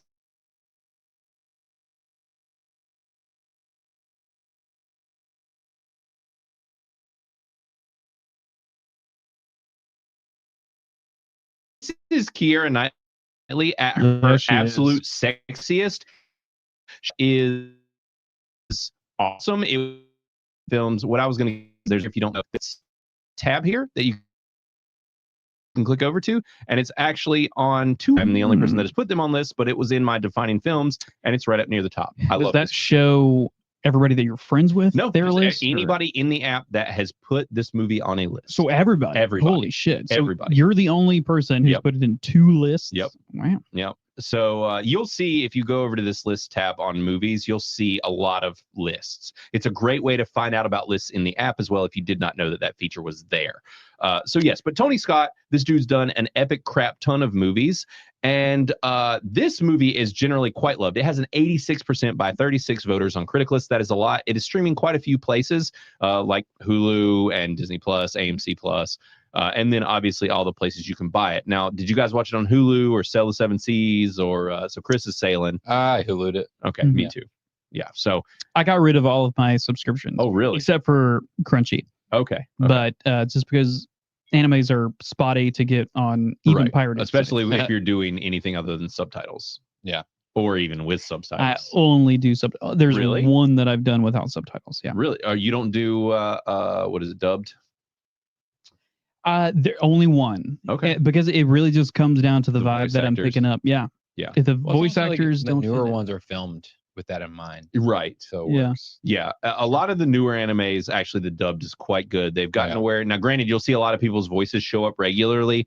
Like, for example, in My Hero Academia, there are multiple actors from that at this point, voice actors that show up all over anime that you will start to recognize their voices like in other things.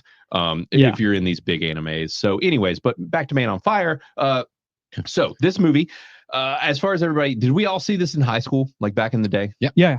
Yeah. I That's watched the it only on time. Spike TV. I'm pretty sure. Oh, okay. Because as a kid or in high school, I would just go home and like turn on Spike and whatever was on there. It was like Spike, Comedy Central, MTV, Sci-Fi, and like VH1. I would just rotate between like those 4 or 5 channels. Yeah. And be like, oh, something's cool on here. I'm watching it. Oh, by the way, sorry. I wanted to pull this up. I just caught it. X-Wing did pop into the chat and had heard that we were slandering the mustache. And he says, and yeah, I was here for the mustache slander. Fake news, by the way. It hasn't been independently verified by a source. That's probably true. I trust X-Wing. You know, I guess, you know, ask whoever, you know, maybe my wife can verify it. Free mustache rides all the time. You know what I'm saying? I'm just giving them out. Wow. So that'll tell. Jake wanted one. Right. So. That's right. You know, the ladies love a good mustache. If you're giving out mustache rides, I'm sure X-Wing can, you know, he can verify that for me as well. But yo, we got motherfucking Jar Jar Binks in here. We haven't had him in here in a hot minute. What's up, homie? And how you doing, bro? And yes. So back to Man on Fire. This movie. So we all saw it back in high school, right? Yeah. Now this was an R-rated film. It's one of those that's not like scandalously R. It's more of like just violence and grittiness R. Yeah, I really wouldn't even place it at an R. I mean, today's That's standards. some of the end scenes. Some later themes of the movie make this an R. I don't know. It's still. I mean, not that it matters, but Right. But not in your book, anyways. Yeah. Well, it's weird to go back through the decades, if you will. Come back with me in time before time. Where like we had like PG movies or PG-13 movies, like where we did Three Musketeers, right? Yeah. Like that felt way more riskier or risque than a PG movie. Right. And it's just weird to see the differences between like this is an R, but like it wasn't anything like that crazy. Did they say the F-bomb? I don't. Or am I just that No, they numb to do it? curse, but I think it was in like Spanish. I'm scrolling around to our which is like doesn't count. So we have 24 voters on Criticless. Nobody has typed anything in, but it is at the a bit more range. So granted, I will say the three of us don't tend to notice swearing too much. I was on Monday, Hangover on Monday. Yeah. Jay doesn't cuss. Jay runs the show. Yeah. And I noticed he was like about to say something, and then he pulled something up on screen, and he goes, "Blaine, you like to cuss. Will you read this for me?" I was Amazing. Like, I don't know how to take that, but you're the surrogate swearer. Exactly. It's a good title to have. Exactly. Really. I'd take it. Right. Yeah. So there was a moment where we had to read lines of dialogue, and Mo and I were cussing at each other for Jay, because Jay didn't want to read it. So I love that. You're welcome, Jay. That's what you have us for. So yes. So apparently our voters on Criticless at least think that it's at least a bit more swearing. They say a lot of violence, no nudity, no political bias, no family friendliness, and a lot of entertainment value. So that's where all of our Criticless users rate this thing. And like I said, it's at a 86%, which is quite high on Criticless. Yeah. And we haven't even dropped our reviews yet. Right. Obviously, Chris will never drop his review our because reviews are 86 or higher. Yeah. So yes, if they are 86 or higher, and I will just go ahead and say before we start this, mine is an 86 or higher. It is same. I haven't dropped my review yet, but I think this is probably going to be at least a 90% from me, at least. Yeah. And I will say the reasons that it's not. But going forward, I guess you guys, where would you rate it? Chris, where do you put it? I'm going to put it on 89. Is where I'm feeling right now. It might change after we talk about it, but 89, solid movie. It's great. Awesome. Yeah. And Matt, where I'm somewhere a little lower than you guys. Somewhere maybe like I'm torn between a high red and a low most excellent. Okay. So like I could easily be swayed to like an 81. Okay. I have a feeling I know what your complaints are, and I have a feeling all of our complaints are primarily the same complaint. It might just be how much it affected each one of us. Well, yeah, there's that as well. There's that, how much it affected us and how it makes you feel. Yeah. And then because this movie, and that is one of the things as far as we were talking about Rotten Tomatoes and then bombing it and whatever, it's like the vibe of this movie and how it makes you feel watching it. But also for me, like I was saying earlier, this movie is very 2000s. Yes. I could see someone coming to this movie not being alive in the 2000s and being like, what the fuck is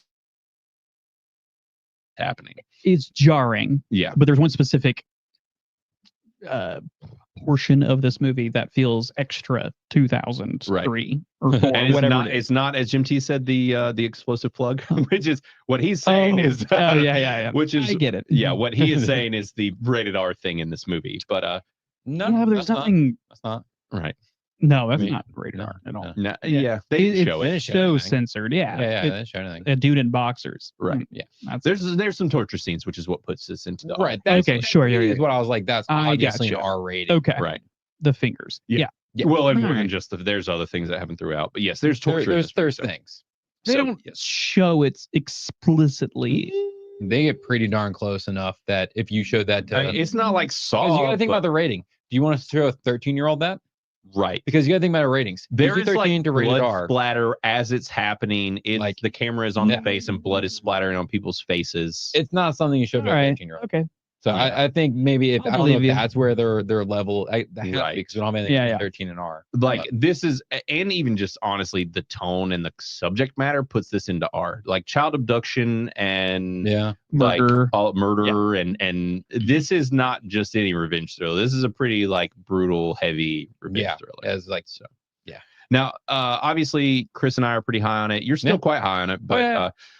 So what we'll do, I think we just go ahead and go into spoilers. If you haven't seen this movie at this point, I'm kind of shocked, but you came here obviously to see this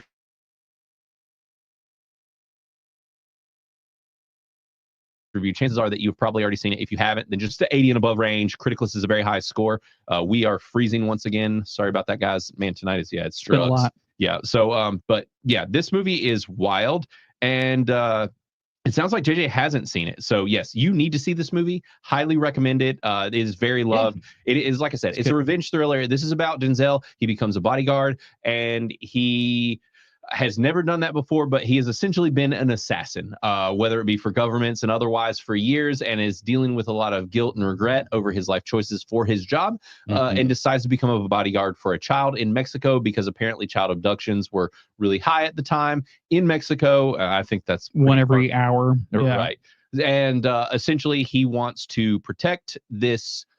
Or, well, he doesn't want to. It's just a job that he can take, and his buddy Christopher Walken is basically, hey, this is a job you should try. Everyone needs one. You're looking for some work, and you can basically be a bodyguard for this family and for this kid. Yeah. And so it is about that, and then a child abduction. So Yes, and Caveat Ty says he hasn't seen it yet either. So, bro, I think you would like this. Outside of, like I said, some of the cinematography is jarring. You will instantly recognize it. It is paired with very 2000s like music was the main thing. Oh yeah, big time 2000s music. Yeah, but there's also a certain style of editing that was used in the 2000s and like hypersaturation. It will remind you of things like The Matrix. But kind of cranked up to 10. Yeah. And it's not that The Matrix is quite filmed this way. Yeah. But this was it was a style. I was making a face of him. I didn't know. Yeah. Switched Right. And I know that you're a big Matrix fan, and I'm not saying just that's trying to. No, I mean you're not wrong. It's just very different. I guess Matrix is a darker saturation. Right. This is a hyper like white light saturation. Yeah, I think it takes place during the same time period, but the Matrix doesn't have those same types of edits where it's like overlapping imagery and with like house beats happening. Like it's and things sped up and slowed down and different paces. This was a very indie thing to do at the time, especially coming from a director like this that was a more mainstream director. It was a more experimental film style at the time. It hasn't quite aged well, I would say. It is what has hurt it for the amount of points that it did. Probably why the critics didn't like it. I'd be curious to what the critics say, because I feel like that's going to be like their biggest complaint. It is the editing style, because it is very much of its time. But also, if you were around during the time, there's something kind of novel about it. And as Chelsea brought up, it's the shaky cam stuff. Also, it's very Bourne Identity at points. But yeah, the thing is though, like Bourne, and it has some saturation too, but they used it tactfully in the Bourne movies, because it was like when he was having like memory problems and stuff, they would be like, okay, we're going to do that. And when he's running, it'll be shaky. This movie is just the entire movie. Yeah. And my Dixie, I knew he would be one of the people that would absolutely have an issue with it. He opted in here, said the editing sucked. There are going to be people that's going to have problems with that, and it's going to be the biggest hit for you. Like I said, think the Bourne Identity movies, those like certain films from this time have not aged super well. People were experimenting. Yeah. And the Salton Sea had it as well. The Salton Sea had it. It is just a vibe and a style. It was very indie centric, but some of the bigger films used it too. You'll either be okay with it or you won't. The good thing about this one is when the movie does this type of editing, it happens, but then when it needs to focus, it does. It doesn't really affect much. Right. You could almost, all of the scenes that use the editing that we're talking about could be cut from this film, and it would only marginally affect it. Yeah. Agreed. I disagree with that statement. Really? Ooh. It was a lot more than you're thinking, I feel. Because it was very constant. But it's not while people are speaking, is my point. And yeah, it's not. But it was a lot of action. It was like a lot of running through the streets and things that were needed to tell the story. Oh, really? Because it would be like, like Denzel looking disagree. around doing his job. But if you cut all that, there's like him like dealing with there's people dealing with emotions where they do some it's kind of like, rather than a montage, they do this, which is like a collage of weird images overlapped over each other. Wasted, and you're just like can't see what you're doing. Exactly. Images over images. It's kind of like watching this podcast when whatever is happening to it is happening when we're stuttering. So but that is going to be, I think, where the rubber meets the road for most people as far as any beef. That is where this movie, for me personally, that's all the points that it's lost are honestly due to the editing and this style. Yeah, that's why I take off almost 20 points. Yeah. Because every time it would happen, there was times I laughed out loud. Right. Because it was just so egregious and bad. And I just I couldn't take it. I was like, wow, this is ridiculous. Right. And it's funny because I watched another movie this week called Resurrection, which is a completely different kind of movie. It's it's like Seven. Okay. It's like a very similar I saw movie. you review that. Right. Yeah. And it was super whitewashed. It didn't do the shaky like overlay and slow-mo and all that stuff, but it was super whitewashed. I was like, what in the world? I'm watching 2 whitewashed movies in a week. Right. And super weird. Honestly, the best way to describe this, if you were alive during this time period and you saw like comic books and media and everything where they're like extreme, like where they would literally use that verbiage, like that's kind of the vibe that this gives. Is like it's extreme, like it's it's hardcore.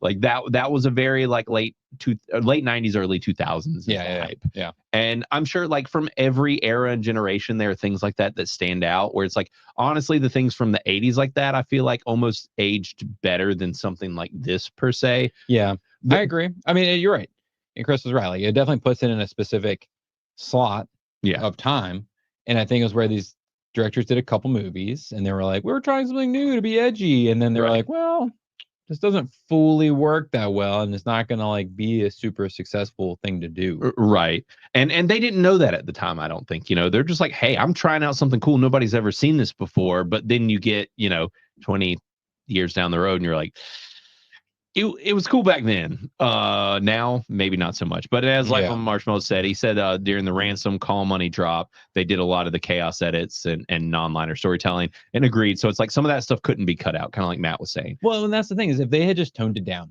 Right. If they cut it down to maybe 50% of it. Right. I would have been more on board. It was just so many times where I was just like, this almost gives me a headache because it'd be like 3 overlays that are all shaking and like doing all these crazy things. Yeah. And I was like, this is hard to enjoy. But the thing is I love the story. Right. I love the characters. Yeah. Like I can see 100% why Dakota Fanning was so popular as a child actress. God, you don't see kid actors that good. No, she killed her role. And I know it like took a toll on her and that's why she's not like famous anymore. Right. But she did such a good job as this character. And like I think everyone watching the movie had to be like, oh, I love this little girl. Right. And I can see exactly why this cold alcoholic assassin is like, oh, I need to protect her. Right. She's just and that's the thing too. I think the biggest win for this movie is that one, Denzel Washington might be the most charming human being on the fucking planet. Even when this dude is playing straight and serious, you're like, I love this guy. Yeah. He's just so, he just smiles and you're like, yeah. Like he's so damn charming. Yeah. Yeah. And it's just like all he has to do is crack a little bit of a smile and you're just like, disarmed too. Right. You're just like, oh, you're right. Yeah. He is so charming. And then paired with Dakota Fanning, who is just so stinking cute and so sweet and so believable that the two of these people alone, and she's only in half the movie, really. Oh, right. Yep.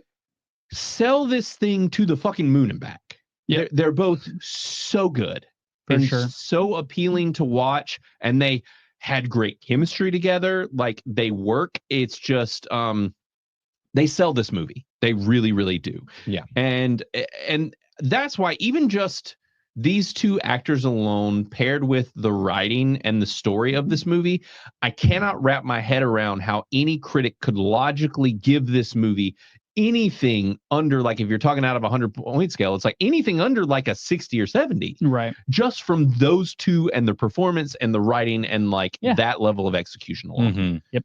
It is just expert level, which in multiple people, I had people messaging me saying like, oh, we need to get D-Day Cobra on here because Jeremy from Geeks and Gamers, he gave this movie a 98%. He loves it. It's one of his all-time favorite films. It's kind of notorious, and he loves Tony Scott and his movies. And so, but yeah, shout out to Jeremy. He gave this a 98 on Criticless. Go give his review a like and let him know that we reviewed it over here, because he does watch his Criticless notifications if anybody didn't know that. Or maybe I notice he responds to them. So yeah, he does watch Criticless for sure. But Jim T said he wasn't crazy about Walken and Rourke.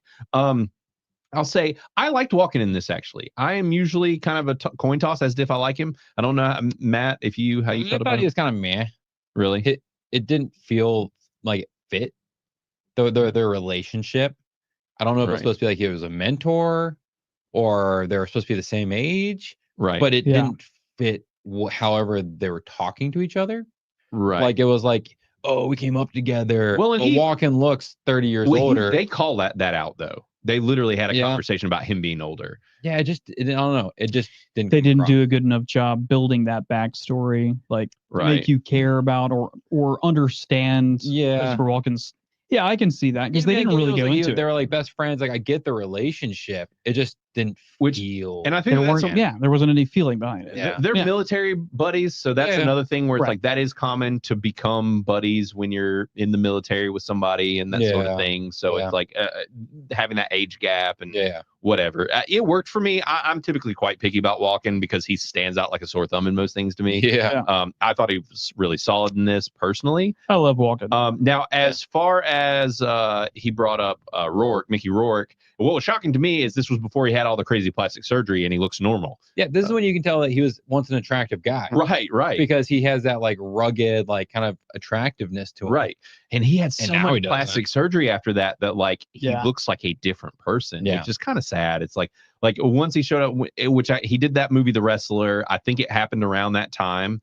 And I think he had like a lot of lip filler and different things or something. And he totally changed the way he looked. And seeing him back then, you're like, man, like I wish you still looked like that. Like you're a good looking dude. And he wasn't in this a ton. Yeah. But yeah, no, I hear you though. I could see that. And as Chelsea said, those scenes that we were talking about that were a little jarring, if it had just been in the parts where the voice, quote unquote, which is the villain, was making the phone calls and stuff, it would have been a little less jarring. And as she pointed out as well, he's almost unrecognizable, especially if you're used to what he looks like now. Right.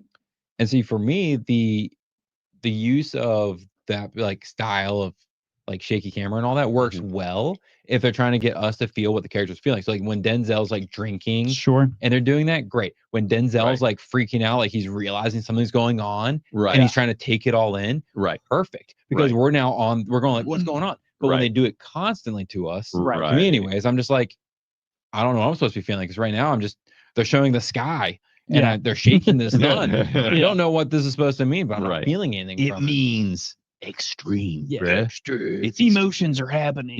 They're in the ether, brother. And just pay attention. That is the one thing about that movie Domino. If I remember right, there is a lot of that in Domino. I could be wrong, but I think he used the same cinematographer. I think they use the same kind of style because obviously we've seen his other movies. Like this wasn't a common thing that he did. And I know Deja Vu. I think it came out after this. Same director. Some of the same cast. I think it's the same cinematographer because I remember watching Deja Vu and being like, this is such a cool idea. And then I never watched it again. It's kind of like this. I saw it in high school, saw it once, and I was like, okay. And never watched it again. But now I want to go back and watch it again because I just remember really enjoying it. Oh, I loved it. This one. There were multiple of those movies back then that. Enemy of State, another one with Will Smith. But still a really awesome movie. And I mean, if you've never seen True Romance, that was one of his earlier ones. True Romance is Romance is ridiculous. Well, and the thing with True Romance is that it feels like a Tarantino movie because Tarantino wrote it but didn't direct it. And so that's part of what makes that movie really cool is that it's kind of part of the Tarantino mythos, but it's someone else doing Tarantino, which is very interesting. And we haven't seen much of. It was a rare for Tarantino to write something that he didn't direct.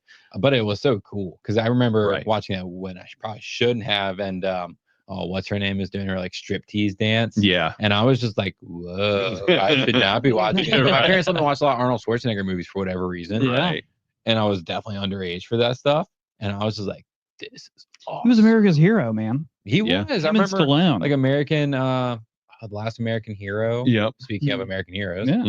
And like Commando, which I know you guys reviewed recently. We did. I haven't seen that in forever, but I distinctly remember when they blew up the four missile launcher. I remember being a kid going, "There's 4 of them." This is amazing. Commando is wild. I was less of an Arnold guy, more of a Stallone guy. I think it's kind of like there's the big three. You know, you had Stallone, you had Van Damme, and Arnold. And they were kind of the big three back then. Jackie Chan. Jackie Chan's the top, but he also leaned more comedy than the other. Which is probably why I like him more. If you look at his catalog, most of his movies are foreign. Like Rush Hour was his first American movie, and even then, I think he didn't know how to speak English. He literally just memorized the lines, and didn't know what they were actually were. He was just saying lines, but he didn't know what they were. And I think that came out in like 90 something, or like the mid 90s. So I don't fully count him in that because he is great. Don't get me wrong. I just don't count him in that. I count him. But that's fine. And he's a little later than those guys too. Like they were like 80s, 90s action stars. He was more like mid 90s. So he's not quite in that cluster still, but granted. And then I mean, if you think about it, it's like our teen years, especially Denzel was our action guy. Like he was in all these type of films. And now he was a very different type of action star though than those guys. He wasn't like the bro, like he wasn't like jacked, ripped, like you're just like he was the aura farming hero of our time. He was action aura farming back then for sure. I'm trying to think of who else. Because you go to watch like The Equalizer or anything like that, Cool, Calm, Collect doesn't break a sweat. He's not going, Wah! He's the vibe everybody wants to be. He's that walk quietly with a big stick kind of guy. And I guess I'm trying to think, like, I mean, during the 2000s, it was, you know, your action stars. It was Vin Diesel. Mm-hmm. It was how far back are we talking about? during the 2000s. During this time, the early 2000s. Oh, early 2000s. Sorry. Okay, yeah. What Fast and Furious was 2004, I think. Right. Yeah. Yes. It was Liam Well, Neeson. Pitch Black would be a more accurate action. Right. in Pitch my Black was in there. yeah. We've Same got thing. Same time. We've got Liam Neeson. We've got Will Smith. And is Liam Neeson really? Is it anything Taken other than Taken? He did other stuff besides Taken. But I wouldn't count him in that personally. To me, he's more of an actor. You know what I mean? Like, right. I feel like he is like classically trained and like does, because he was in that he was Zeus or somebody in one of those Argonauts kind of like right Jason and Argonaut kind of situation. Right. I can't remember what it was. Well, that's the thing is he was able to get both worlds. That was the whole thing about the 2000s action stars, where they were more of actors instead of just muscle bros like blowing shit up or doing karate. Well, are you gonna bring Arnold? Like in Ben, this? Like, no, Arnold's in the 80s and 90s. He's 80s, He's 90s. 80s, Oh, you're talking about 2000s only. He was still Jason Statham. Statham for sure. Somebody mentioned Absolutely. Life of Marshmallows, 100%. Yeah, Statham. Maybe Samuel L. Jackson. I would say to some degree. He's even more aura. Right. Like if there's an action aura scale, right. Like Denzel's, you know, here in the middle of like action and aura. Right. Like Samuel is higher in the aura. So you're saying less action, more actually Exactly. another big Bruce Willis was still on the come up with his action stuff. Yeah. He wasn't fully there with Arnold and Stallone and those guys. Yeah, because he tried to be more grounded, because with like Die Hard. I don't know. I'm trying to blank on all his other action. Well, movies, I mean, even in the 2000s, he did stuff like Red and those type of movies. Now, granted, that was later like 2000s. Yeah, That was later 2000s. later. But still, he was kind of in there. Well, even Harrison Ford, you can throw him in there of like Fugitive and Air Force One. He was the and smart like, action star. Yeah, handsome. Which is is more like Agent. And that's why I think we're ready for the era of like we're ready for the dude bro action stars again. Oh, we are. I want a jacked fucking huge dude that might be an idiot, but is gonna wreck everybody's shit. Like, honestly, I don't want him tied to any of the old stars. Right. Because I know like Stallone still tries to keep his finger in the pies with like the Expendables and stuff. Right. Well, Jet Li. Speaking of Jet Li was in there. Jet Li he was definitely 2000 guy for me. Good. Yeah. But I would love that too. Yeah. I would love for some just big muscle bros just getting in here on the scene, not tied to anything else, can kind of do their own and bring it around. Yeah, dude, like just big, muscular, sweaty dudes, just like rubbing up on against each other, other, fighting it out. like really like. I see what Chris really wants. I know what you're talking about, Matt. I'm right there with you. Is that it? Bring it back. Yeah. Where's Beardo for this conversation? Or your dad. You know, right. Yeah. Or my dad. Yeah. Of course. So. Yeah, there are a lot of these, and you guys definitely in the chat are bringing up a lot of good ones too, and I think Statham's definitely in there as well. But yeah, we got Bone Collector. That was a good movie as well. But see that he was more of a the calm, collected, more detective. Well, because he was in a wheelchair. He was bedbound. Right. So it was all him being calm and collect. And what's her name? Angelina Jolie. That's the thing. If you think about it, like that was the pivot. We were slowly. The only way that I know how to put it, and not that I liked those movies, and I actually didn't mind those types of action stars and liked them, but it was the decline into where we are now, which was, you know, we were pivoting away. We were getting into the more intellectual action star. Yeah. And then we got into the girl boss, and then so it's like it has been this slow transition out of the masculine, just hyper macho action star into the cerebral, and then into just getting rid of the male action star, or just away from the more like macho stuff. Yeah. So it also, I feel like the Hollywood was harsher on action stars previously than they are now, or maybe it's just the fact that more movies are more prevalent now. But just like, I feel like in the past we wouldn't have Stallone being 70 plus years old doing some action movie, or whomever, any of these action films. I feel like we have a lot more old action stars now, just based off of nostalgia. Yeah. Then Right. like previously, I feel like they were like, all right, you're over 40, so we can't have you being anything exciting. Oh well, yeah, no. Now there was that. Wise old geezer. now. Right. Yeah. Well, I think that is the problem, is that there is no new wave hardly of modern action stars. Sure. Where literally, if you Google it, like that, like modern action stars, you want to know who comes up? Clint Eastwood, Matt Damon, Brad Pitt, and Mel Gibson. All of which are old. Like all of these they're are all old guys. men. Yeah. These are old men. And Clint Eastwood is geriatric. Like Yeah, that dude is old as He's shit. real old. He's like 100 Yeah. years old at this point. I think the problem is, I guess this isn't a problem, but it is a problem, is that nowadays all the movies are about shooting people.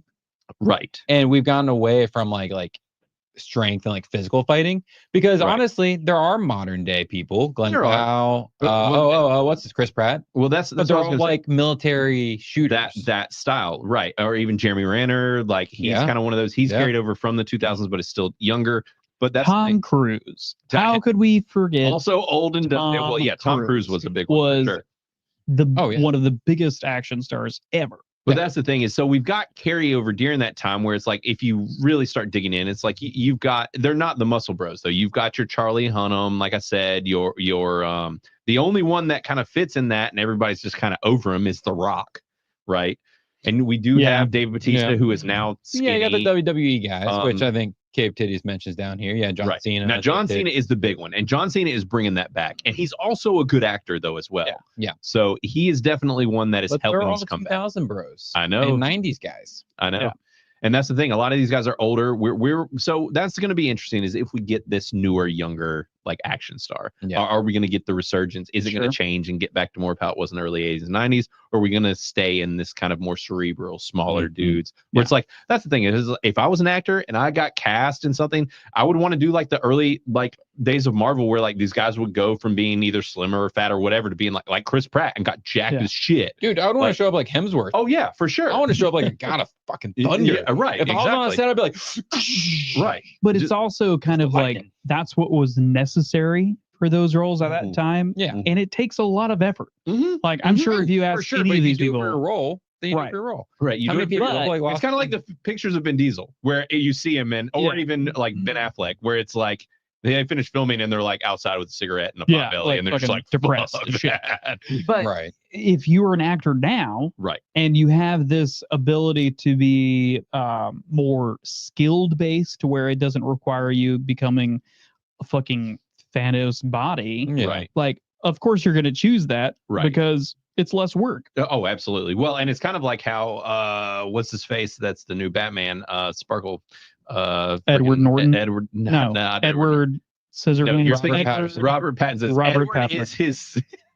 Look, I was on the same thing. Yeah. Scissorhands. Edward is his Twilight name. Norton. But Old yes, Patterson. Patterson, like Robert Pattinson, he decided to not get buffed for the Batman. Yeah. And he stayed fairly lean, which for that character it worked. Now, when he's doing Batman again, he's probably gonna have to get bigger. Yeah, Like, he's gonna have to beef up a little yeah, bit. you can't be emo Batman forever. You got to get But bigger. who's the dude playing He-Man? Speaking Right. of Oh, this he got exact huge. thing. But I don't know, that's what just popped in my head. Yeah. But because normally these huge guys work well for sword and sorcery kind of movies, which Yeah, they don't really right. make anymore Right. for whatever reason. But I think about how Arnold really came up, and like if they got back to sword and sorcery, we could get some more buff dudes, with swords and chicks Right. in bikinis. Yeah, Maybe saving. I want chicks in bikini superheroes. That's what I want for sure. It doesn't have to be practical Hollywood. We don't give a shit. Yeah. Don't give a I shit. feel like there's a animated movie that you get criticized on a lot about, with chicks in bikinis. Are you possibly talking about Heavy Metal? I could be. You could be. He Yeah. hasn't shown up. Can I He's summon super him? I'm chatting. trying to summon. Yeah. Summon him. Yeah, he Yeah. does get summoned regularly. He showed up on Wednesday for Bro Science. But yes, so back to Man on Fire, though. We never even went into spoilers for this movie. Obviously, y'all came here and we went on an action star rant, which is, whatever. Look, Man on Fire, if you haven't seen it, is awesome. You need to see it. It's an excellent film. Like we said, our biggest beefs are with the cinematography. Mhm. As Matt was alluding to earlier, it is a heavy film. It deals with kidnapping.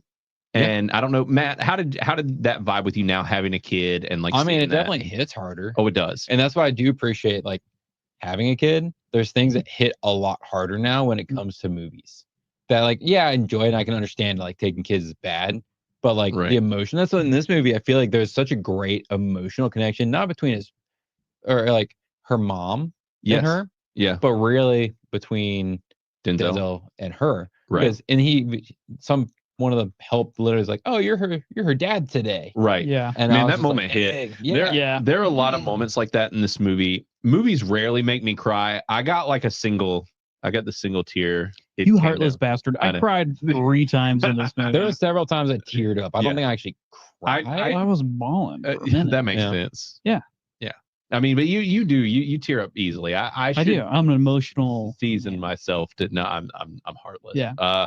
But yeah, no, this one definitely it made me kind of I got some emotions during this for sure. Yeah, and the vapors. Yeah, I did. I got the vapors. This movie, it hits hard, and especially I think it's one of the things that we talk about a lot on here.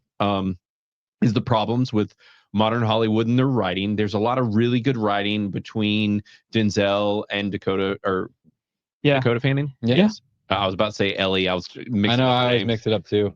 But Dakota Fanning and like just their interactions and like as he's kind of becoming this almost father figure. And now spoilers here, Matt, go ahead and run the thing so that I wasn't even gonna run it since we've already been talking spoilers. So yeah, we hadn't fully hit it, but we've been talking about it. Yeah, and now we can say it. Yes, there's spoilers. So yes, there's a moment, she gets kidnapped. Obviously, we mentioned that, but there are moments in this film that just like will rip your heart out with the types of interactions that they're having together. And spoiler here is that her dad was a giant piece of shit and is the reason that she got kidnapped. Mark Anthony, a name that wasn't mentioned in your roll call, but he's actually was a famous actor. I feel like he gets overlooked. To me, maybe it's just me. Wasn't he married to somebody famous? I feel Jennifer like J-Lo, I think. Okay, I literally have never seen a single movie of his. Yeah, I don't think. I think you probably have. It's just forgettable. But he was a big star. Yeah. Oh, he was huge back in the day. Kind of like, I can't think of a single movie that I'm like, this is a Mark Anthony movie. You know what I mean? He was weird. So he kind of just showed up in things. I think he wasn't ever a lead, as far as I know. He was just kind of secondary. Now he might have been like in some Spanish films or something. I don't know. But he was in Hackers. I'm kind of looking here on Criticless. He was in Carlito's Way. But in these movies, he was not the lead. Yeah. So I'm trying to think. He was in The Substitute with Keanu. I think wasn't Keanu in that movie? Maybe I think so. That's not ringing a bell to me. No, I guess maybe it wasn't him. So he was more of a lead in that movie. Maybe it wasn't Keanu that was in that. I don't think it was, but either way. So he did some things, not a ton, but he was more of a musician, but he played the dad. Turns out he was a piece of shit. That was kind of the crux of things, is as Denzel is working his way through and he's trying to figure out who kidnapped this young girl. Because that's the thing. The first hour of this movie is literally just relationship building, but it's done so well that it doesn't lose you. Yeah. See, for me, it didn't lose me, but I was like, if this is the only place it's going, I was more gonna be like, all right, this is an okay movie. Right. So the cinematography, but when it started getting to him like hunting out, I was like, okay. Right. Well, and also this wasn't a genre movie. Typically, if it's not a genre movie, that's where it tends to lose you as well. You tend to like something, whether it is fantasy, horror, whatever, in some type of genre. Yeah. Because we've talked about how you're not a huge fan of like mobster, gangster films, things like that. This isn't that, but it is, I would say, adjacent. Granted, where I think it catches you is you do like crime thrillers, whether it be like Seven. Well, I need gore. Right. Like I literally watched Seven this week. Yeah. And I watched that other movie, whatever it was called. Earlier. Which is like a seven ripoff. And I was like, okay, like I like that. This falls in that genre. I need more of that. And this does. It does kind of, because it is more of like a revenge flick. Yeah, a revenge thriller. This just isn't as hardcore or as dark. Yeah. Now, I will say another thing I noticed, anybody who is familiar with The Killing, I feel like even just with some of the music and like some of the tone and some of that, I feel like The Killing to some degree kind of pulled from this movie a little bit, even though that was about 7 years later. Yeah. I just recently watched The Killing, which is why I say that, especially the early seasons of The Killing, the TV show. Did you ever watch that, Chris? No. No, Oh, I it's so was good. so lost. So good. I thought you Joel meant Joel Kinnaman. Kinnaman. Yeah. So good. Yes. Is Joel Talk Kinnaman about a modern guy, modern action star that needs to be in more stuff Yes. because he's done some action. He right? just needs to start doing more. They killed him in Yeah. the Suicide Squad. Yeah. True. We were all mad about it. Major So, Fields or whatever. Yeah, but I felt some of the killing in this film. But it is, as Jim T said, this is a long movie. It is 2.5 hours long. Yeah. I stopped and paused because I had to take a leak and was going to go get a cup of coffee and like paused it and was like an hour and a half left. Holy shit. Dude, yeah. That's where we stopped last night. We started at like 10. Right. And we were like, oh shit. This is We're long. not finishing it tonight. Yeah, I forgot that I needed to watch this week. So last night, 9 o'clock rolls around. I'm like, oh fuck, I gotta watch this movie because I work, unlike you sons of bitches.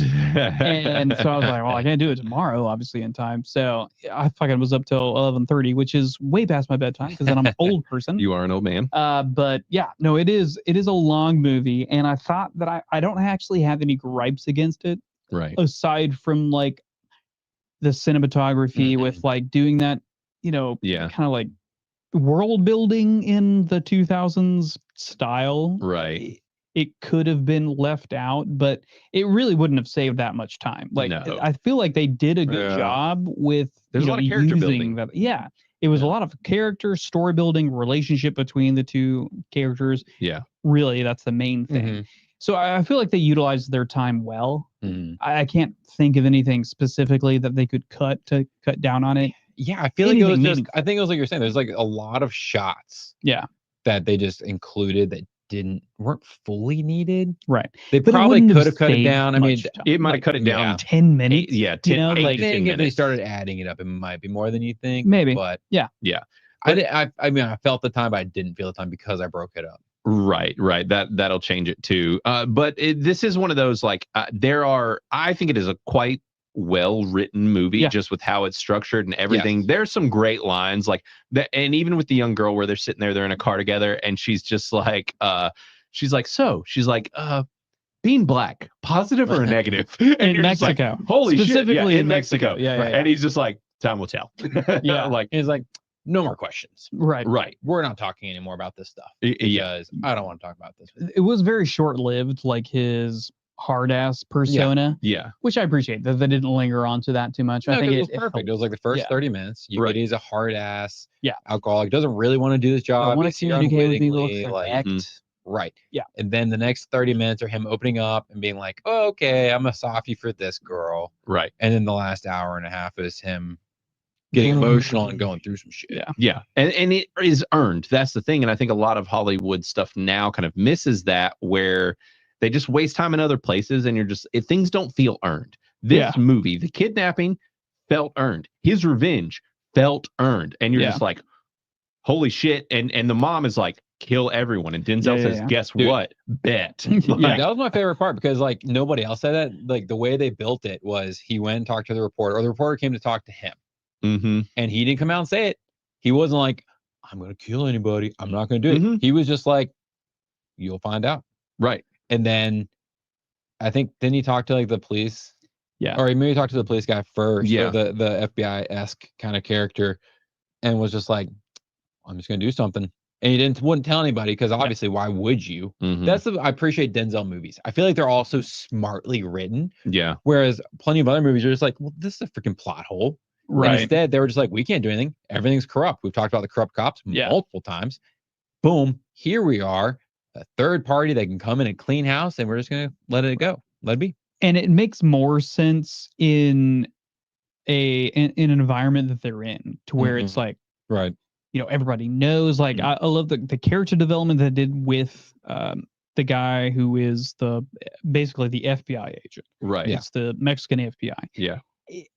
It felt so well incorporated because he used to be a cop. He's aware of the corruption that happens into it.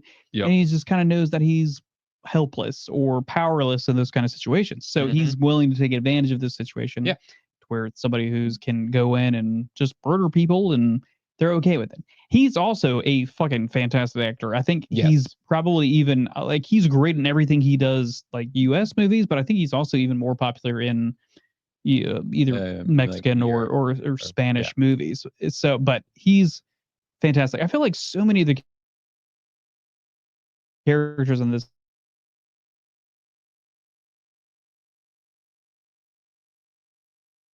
are just so well done. Oh, like yeah. they're all hot. No. Like I maybe it's just a subliminal thing for me. Like I kind of knew that he was the bad guy, probably because I had seen it, even though it's been fucking 20 years ago or whatever it is. I did call or knew that he was going to be the bad guy, but like, Right. I feel like everybody plays their part well, and not one character really overtakes it in a point where it's unnecessary. Mhm. I feel like sometimes you can get that where like side characters take up too much screen time, Mhm. and in this, I feel like they did it very well. Like they equaled it out, and it was very digestible. Yeah, and there was also plenty of times where they didn't have to like feed us a lot of dialogue, where it was just Right. so like when Denzel and Christopher Walken are talking, and Christopher Walken's like, I'm not killing people. Yeah. Right. Like I'm not doing that. And Denzel's like, okay, I will. And then one of the later scenes is just, they're sitting in a room full of guns. They're not talking. Right. Denzel's just picking up guns and putting them in his bag. Right. There doesn't need to be dialogue. And the problem with a lot of movies nowadays is they have to feel like they tell. have to spoon feed us everything. Right. Nowadays it would have been Denzel going, man, I can't help you, but you're doing the right thing. And like they would really like drive it home with dialogue. Right. And we don't need that. Now it would be like Denzel. Well, Denzel wouldn't do this in one of his movies. He got more smart, but it'd be like the character being like, well, we're in Mexico and I'm not from here, and I don't know if that would be culturally okay for me to come into this country and kill him. Like it would just be some dumb shit like that, and it would be them debating on whether or not it was okay for an American to go to Mexico and kill people. Right. Like, and is it racist or not? Like it would be some stupid shit like that, and it's like I feel like it.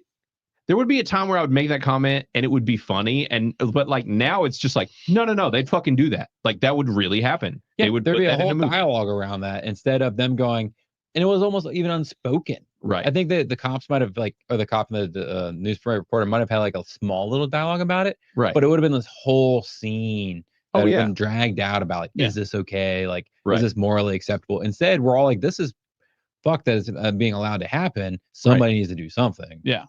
And what's funny is that this is coming from people who don't like the U.S. government.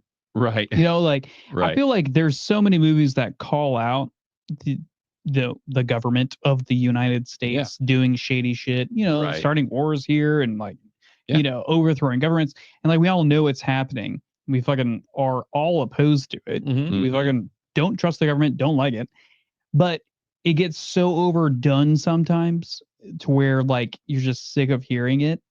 And I feel like they do that, like you're saying, is that it's a good compromise where you don't feel like they're forcing anything down your throat or trying to make an agenda. Right. Yeah, for sure.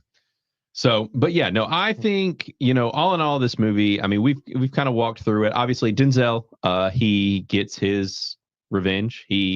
The cool thing that they did was Mark Anthony's character. He's basically just like, look, I'm not going to kill you, but you're going to take yourself out. Yeah. Like you've got guilt for this. You messed up. And at this point we thought the daughter was dead. Now I did remember that she was still alive. The whole time you think she's dead, and that would have been a hard pill to swallow. Now, what I got to say is we didn't talk about the butt bomb, but he puts a bomb in somebody's butt and blows them up. It's great. Yep. I was waiting for it to happen. And it turns out it was a real thing that was cut from the movie, and they changed the ending. In the original ending of this movie, Denzel gives himself a butt bomb and blows himself up and kills all the bad guys. Really? Yes. I literally told Xena I expected that to happen. Yes, I did too. I was expecting it to happen because it feels like it's so perfect. Yeah, because he knew he was going to die. He had the material. He laid it out. Yeah. An extra plug, like everything he needed. Yeah. And he knew he was dying. Right. So why not go ahead and blow up the car with people in it? I've never had anything up my butt my entire living life. I'm not going to go out that way with something up my butt other than poop. Yeah, but if you're taking out a group of bad guys that are all the bad guys, kidnapping children. Suppository that you never had a suppository as a kid. It's just that was a large kid. Yeah.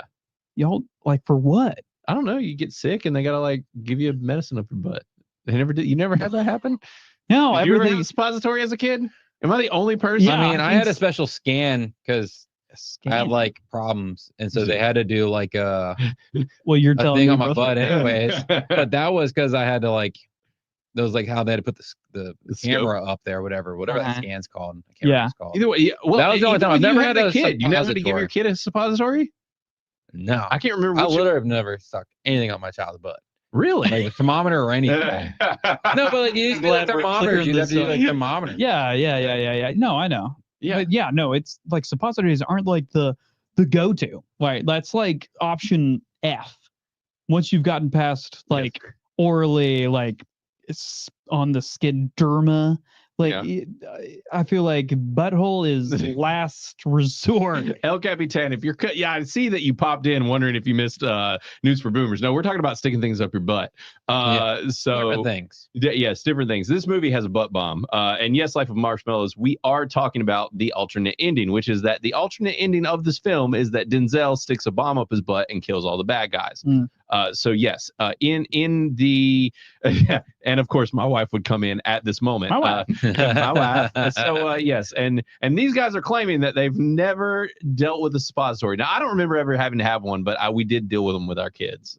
So okay, and I remember just your kids. Yeah, I feel like you're as an wanting adult, It never had doesn't some- seem like you had dealt with that like, much as yourself. a child personally. I don't remember having them, but I remember them coming up with my sisters because I was a lot older than them, and so my sisters having to have them and different things. I don't remember what things A this friend caused. of mine, had to have suppositories all the time back then. I don't know why. It wasn't I mean, me. I've heard coffee ones are great. But like, Yeah. no. See, even El Capitan is saying, he's like, I've had a suppository or two. You know, I'm most people sure you have. You know, Really? you never just boofed and had a suppository. And Oh, I don't know, man. It sounds like you had some like indie doctor. Yeah, they boofed one up there. That's right. What can the butt do that the the mouth doctor's can? like, look, when you want to have a pill, and I'm like, go ahead, Yeah, doc. Let's sit shove it up my stick dick. it up. I don't like swallowing.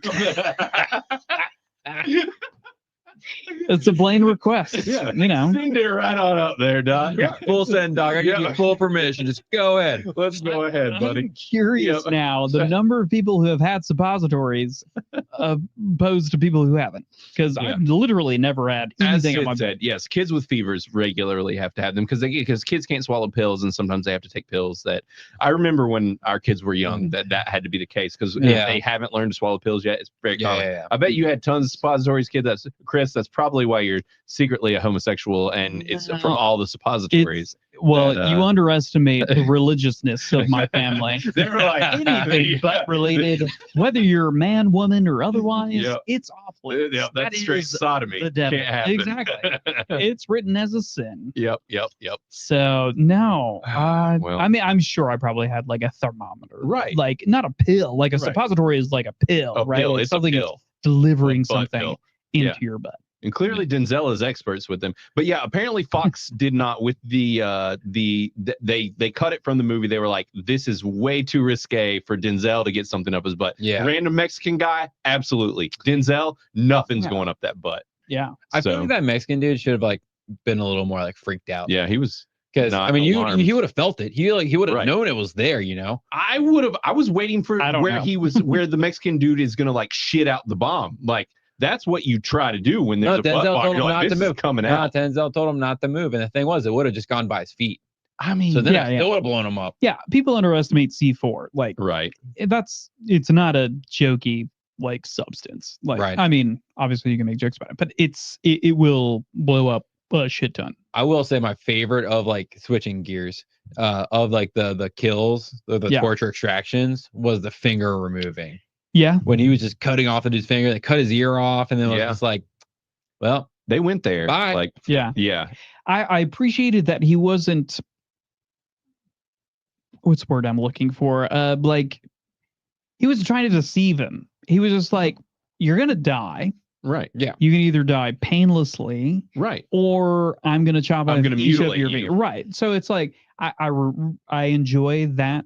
I enjoy is a kind of a strong word, but I like that coming from that direction, because it actually kind of it makes it more real. Like because right. it's like, yeah, like shit, I'm gonna die, but do I want to experience all this pain before I do die? Right. And well, and It's that's more relatable. this movie pulls no punches, which is cool because Yeah. regularly they do. And or you have a lead who's like they're wanting you to feel sympathetic for whatever, and he's not going to torture, he's not going to whatever. Denzel's Yeah. like, you can still No, feel I'm sympathetic for killing me, but I'm fucking going to kill these guys. I'm going to chop their Yeah. fingers and ears and whatever off. I'm going to shoot them with a freaking shotgun. I'm going to do whatever it takes because this is a child that has been abducted, and at this point I think is dead, and therefore everyone goes down, and I don't care if I die. And see, this is what we were talking about way earlier in the show about these were some bad guys that none of us felt sympathy for. Right. At all. We were like, you guys are all bad guys. You kidnapped a child that eventually wasn't alive anymore. That wasn't. That we knew of. And that is how you make a villain that is not sympathetic in any way. Right. Yeah. Yep. Even when they get to like the voices like lady and she's pregnant, I was like, little sympathetic. But then again, you're a mom. You should know this is really fucked up that your spouse is taking children and you're part of it. You knew where the cash was. Like you're fully integrated in all this. Yeah. Like, pretty fucked up. Yeah. Yep. Yeah. It was all handled quite well. It's impressive. It's a very good movie. I don't understand the whole Rotten Tomatoes bombing this thing. Basically, for the critics' consensus, they said Man on Fire's solid action and top shelf cast are undone by the relentlessly grim story that gets harder to take the longer it goes on. And that's because that's the beef. Okay, I don't know if I want to go there. Matt's like, back then people were soft. No, back maybe then now. they didn't want to talk about Pizzagate and things like that. Right. And child abductions and things of that nature. And now we're in a world where we're like, this stuff is very real. Child abductions have skyrocketed. It's not just Mexico anymore. And they made tons of movies. So like the general populace at least has a general idea of things like Taken and things like that, where we're not completely sheeps. In regards to knowledge. Exactly. And it just really seems that most of the critics' beef with this was that they were like, oh, it's too grim. And you're just like, well, child abduction's real and anybody who does it should die. And Denzel was right. Right. You it's know, like shitting on a documentary. Right. Like really what you're doing. It's like, oh, this was too dark. It's a real thing. Like, I'm pretty sure that it was definitely based off a true story. I don't know how. It was not. Oh, no. No, it feels like it because of the ending. Yeah. Zena and I looked at each other and we're like, was that a real story? And we looked it up. Yeah, it's based on a novel. I mean, it's loosely based on that there are child kidnapping. But that's it. But not a specific one. They're not. Okay. Well, I'll say this as well. I was fooled. I found out, I was tagged in Criticless. I did not realize that this was actually a previous film from all the way back in 1957. Really? Yes, and it is a quite different movie. The synopsis for the other one is: bitter over their divorce, a wealthy businessman prevents his ex-wife from seeing their son. She then takes him to custody court, and a judge tries to determine what will be best for the child. That sounds hella boring. Yeah, it sounds super boring. Yeah. Now, whoever it was that tagged me said that actually it's quite good. But then as well, there's a movie of this as well that came out back in the 80s, which is also Man on Fire, and it's about a bodyguard and protecting a 12-year-old daughter of a wealthy Italian family. So that one is closer to this one. So there has been a slow evolution of this movie. Yeah. And so this was the third version of it. Yeah. So there's been multiple versions of it. So this one I think is probably the best, but clearly the critics weren't as crazy about it. Haven't seen the others. It's also basically Rush Hour. Because Jackie Chan comes to America as a bodyguard. Right. For the ambassador's daughter. Yep. Or the I think it's ambassador. A daughter of somebody. 90s. And he has to work with a local cop to like track her down, and the law enforcement's covering it up and shit like that. Good. Talking about parallels to something we talked about earlier. Yep. It's really solid. So, but yeah, I think that's it for Man on Fire about Rush Hour. But this movie's really solid, really good. Critics were wrong once again. They suck, as I put on our thumbnail. And we're over the critics. They just keep being wrong. And hey, we're gonna keep reviewing movies that they were wildly wrong about. And that's the thing, is that even this movie, it's like it has like 100 and something freaking critic reviews. Like this wasn't when Rotten Tomatoes was like not a thing or anything. This is 166 reviews. The fact that it is that low is embarrassing, and these critics are out of freaking pocket. I do wonder, this is just a quandary that we've kind of talked about before, but like these older movies, right? People reviewed them kind of back then, but nobody. There's like a couple people might go back and review. Yeah, but it's like, okay, why don't you? Now you guys are out of touch to a degree. Like I wonder if they would rewatch them, if their opinions would have changed. Right. But I mean, I get it. If you're a critic, they're going to stick hard and fast. It's very important. You can't rewatch movies. You're very important. Right. Yeah. But like, I don't know. Like, I feel like they should be required to go back and watch a movie every 10 years, especially if you're like a Rotten Tomatoes, something specific like that, where so many people use it. You should have to review it every 10 years. Yeah. What's Or something crazy like that. is like some of these people that are verified as critics on here, just like whatever, it makes you shake your head. But I mean, we had the most recent review of this came back in 2022, and the guy literally says that it's 2.5 hours and needs more meat on its bones. And I'm just like, how much more meat do you need? This is a whole freaking rack of ribs. Like, what are you talking about? Yeah. So I mean, I don't understand it. Some of these critics are just like ridiculous. But yeah, so there's that. That was Man on Fire. This is a really solid movie. And guess what, guys? I did something special. Not only did I redo our bumper for our new water cooler segment, and we've kind of changed the what streaming segment to that, and we started doing different intros, but we have a fully new actual bumper for our send-off songs.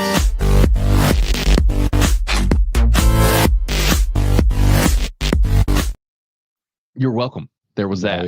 It's dancing people. You know, you're welcome. Some 80s dancing people, and we even got a new song to throw in there. So we are going to do our send-off songs now. And actually, El Capitan just popped in and said Robert Ebert gave this movie a 2.5. That's all you need to know. That 2.5 out of 100. Wild. No, he was either on a 5. I think he was on a 5-point scale. That's still crazy. 50%.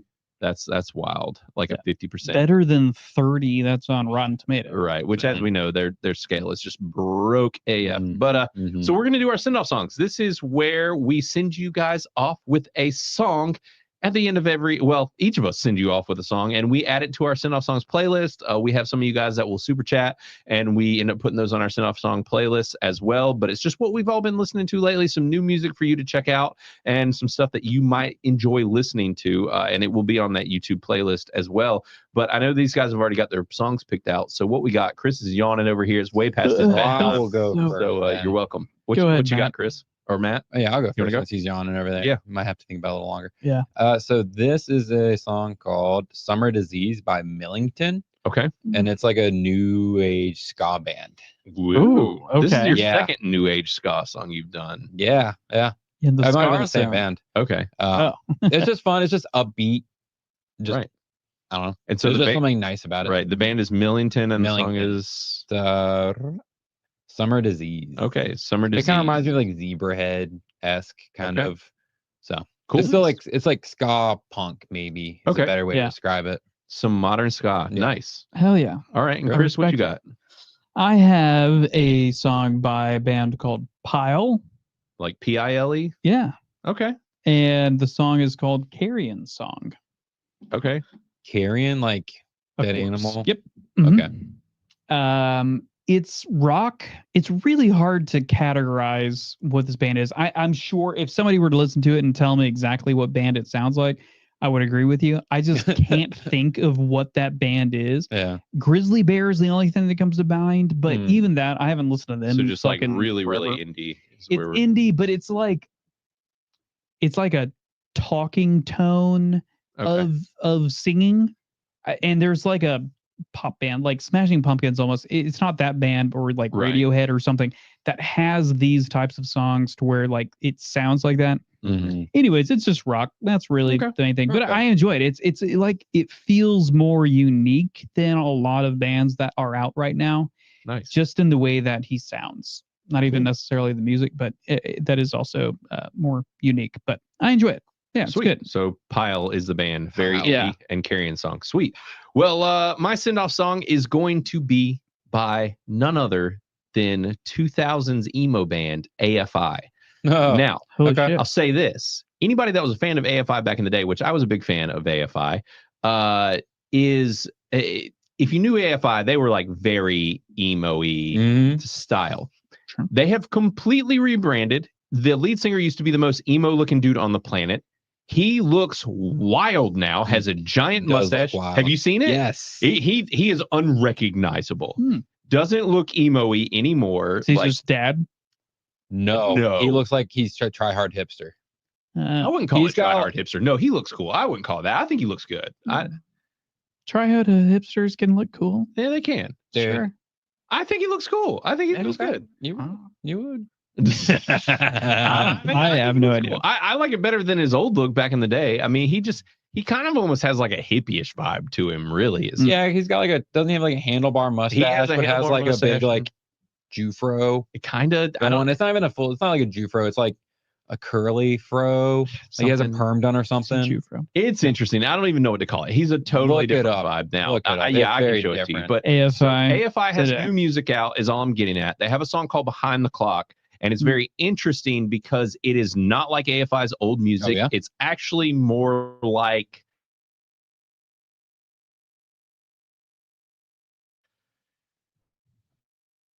a mashup of like his different vibes of like The Cure and some like 80s bands, 80s kind of pop, but more of that emotional. Like I said, The Cure is the only thing I know to connect it to, but there's some other bands from that time period that I could connect it to if I was hearing it. Yeah. It's very different than old AFI. So this song is really good. And it's like I said, it's called Behind the Clock. They're doing kind of a full rebrand, different style music, and AFI is back. It's cool. It's worth checking out. So that's my send-off song. Cool. I like it, dig it, and I think that's going to be it for today. Like I said, guys, and we've said it before, next week, big week, 2-movie week, we are going to be reviewing The Room. And then we are, I guess, Chris, are you not going to be here? Mo's going to be here, and you're not going to be here. Why are you going to be what's here? going on next week? Having surgery. You're having surgery? I'm getting the rest of my The wisdom surgery he teeth just never taken. tells us about. Oh. Yeah, I'm turning into a woman. I'm having gender surgery. Yeah, I'm transitioning. Yeah. No, I'm Male or having dude, that's my right. last 2 wisdom teeth taken out Oh, next wow. Thursday. I mean, I could join. I'm just gonna be like, on oh, Thursday. You yeah, want him to do So when are you having them taken out? Thursday. Oh, so you're going to be like doped up. Yeah, so maybe I will join. You Almost just show makes up. it easy. I'm I always can't stoked speak. up here. Yeah, right. Oh, No, that I'll would be contribute just as much, if I were on drugs with all right. paper Well, towels in my Mo's going to mouth. be bummed. I am too. Good job. I know. I way to just go. scheduled it today, so Okay. I'm sorry. Oh, so you can cancel it. Perfect. Yeah, You just scheduled it today. Good job. There you go. Good, but I'm also going to be missing the next weekend because I'll be out of town. Mhm, But mhm, mhm. You suck. You're fired. All that Yeah. Criticless cast money that you make is I know. going away. You're fired. What am I going to do? You've been living off this show. You're So, but yeah. So, all right. Well, next week, like I said, we're going to be reviewing The Room, which is notoriously like the worst film ever made. But then we're going to be following that up by talking about The Disaster Artist, which is where they basically tell the story of The Room, how it was made, and do it to comedic effect. So we're going to be doing both those next week. So with Mo, and I guess unless Chris gets his thing moved, probably not Chris. But yeah.